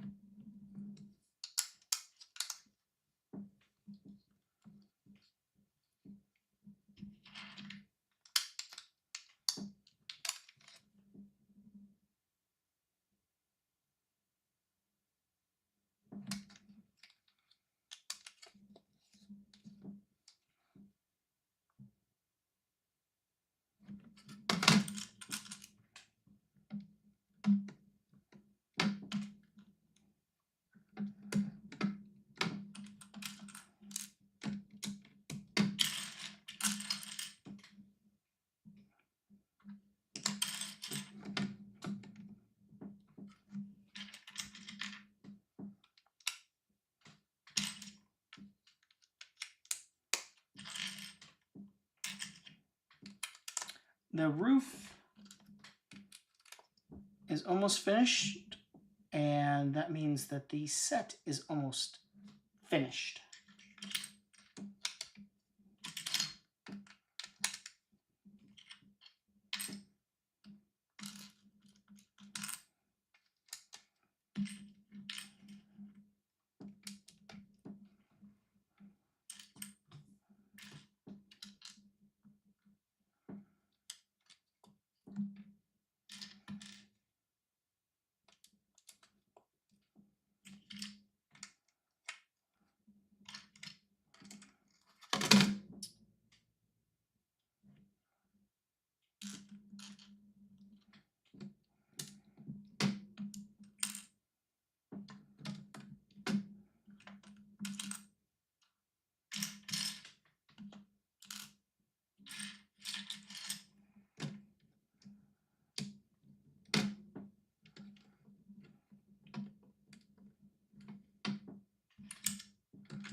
Almost there.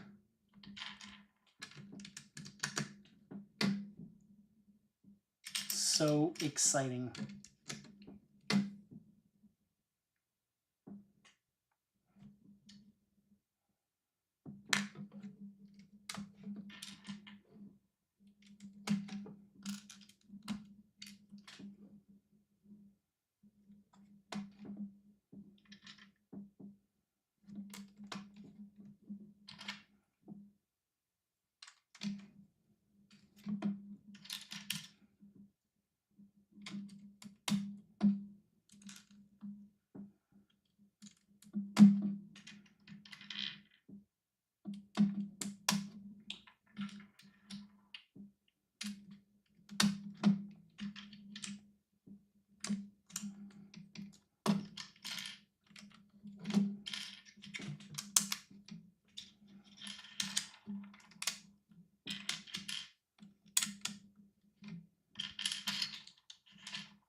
Look at that.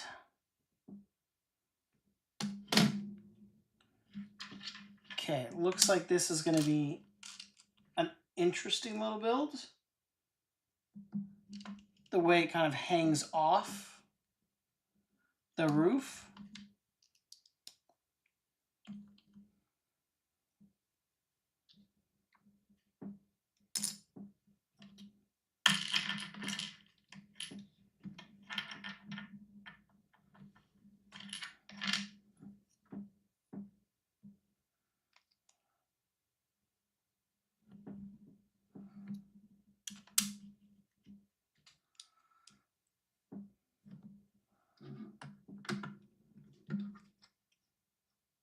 Oh, that's cool.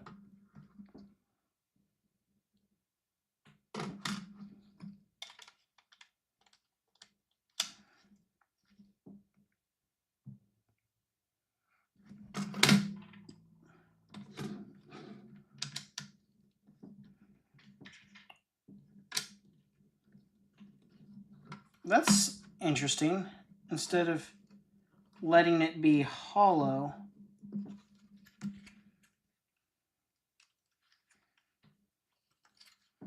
they're actually building that inner core and then using this piece on around it.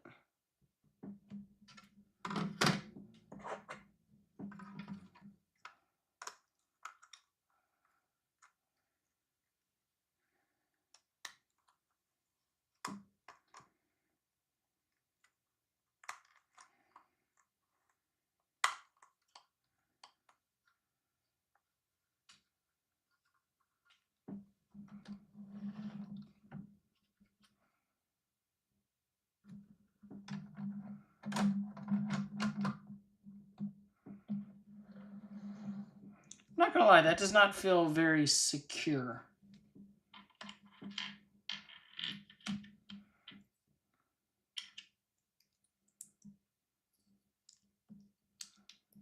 Like in any way, shape, or form.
All right, ladies and gents, it is finished. I would give that a 10 out of 10. That is a beautiful set. And it's probably gonna, it's got to replace something in this bookcase because I want that on display because that is awesome.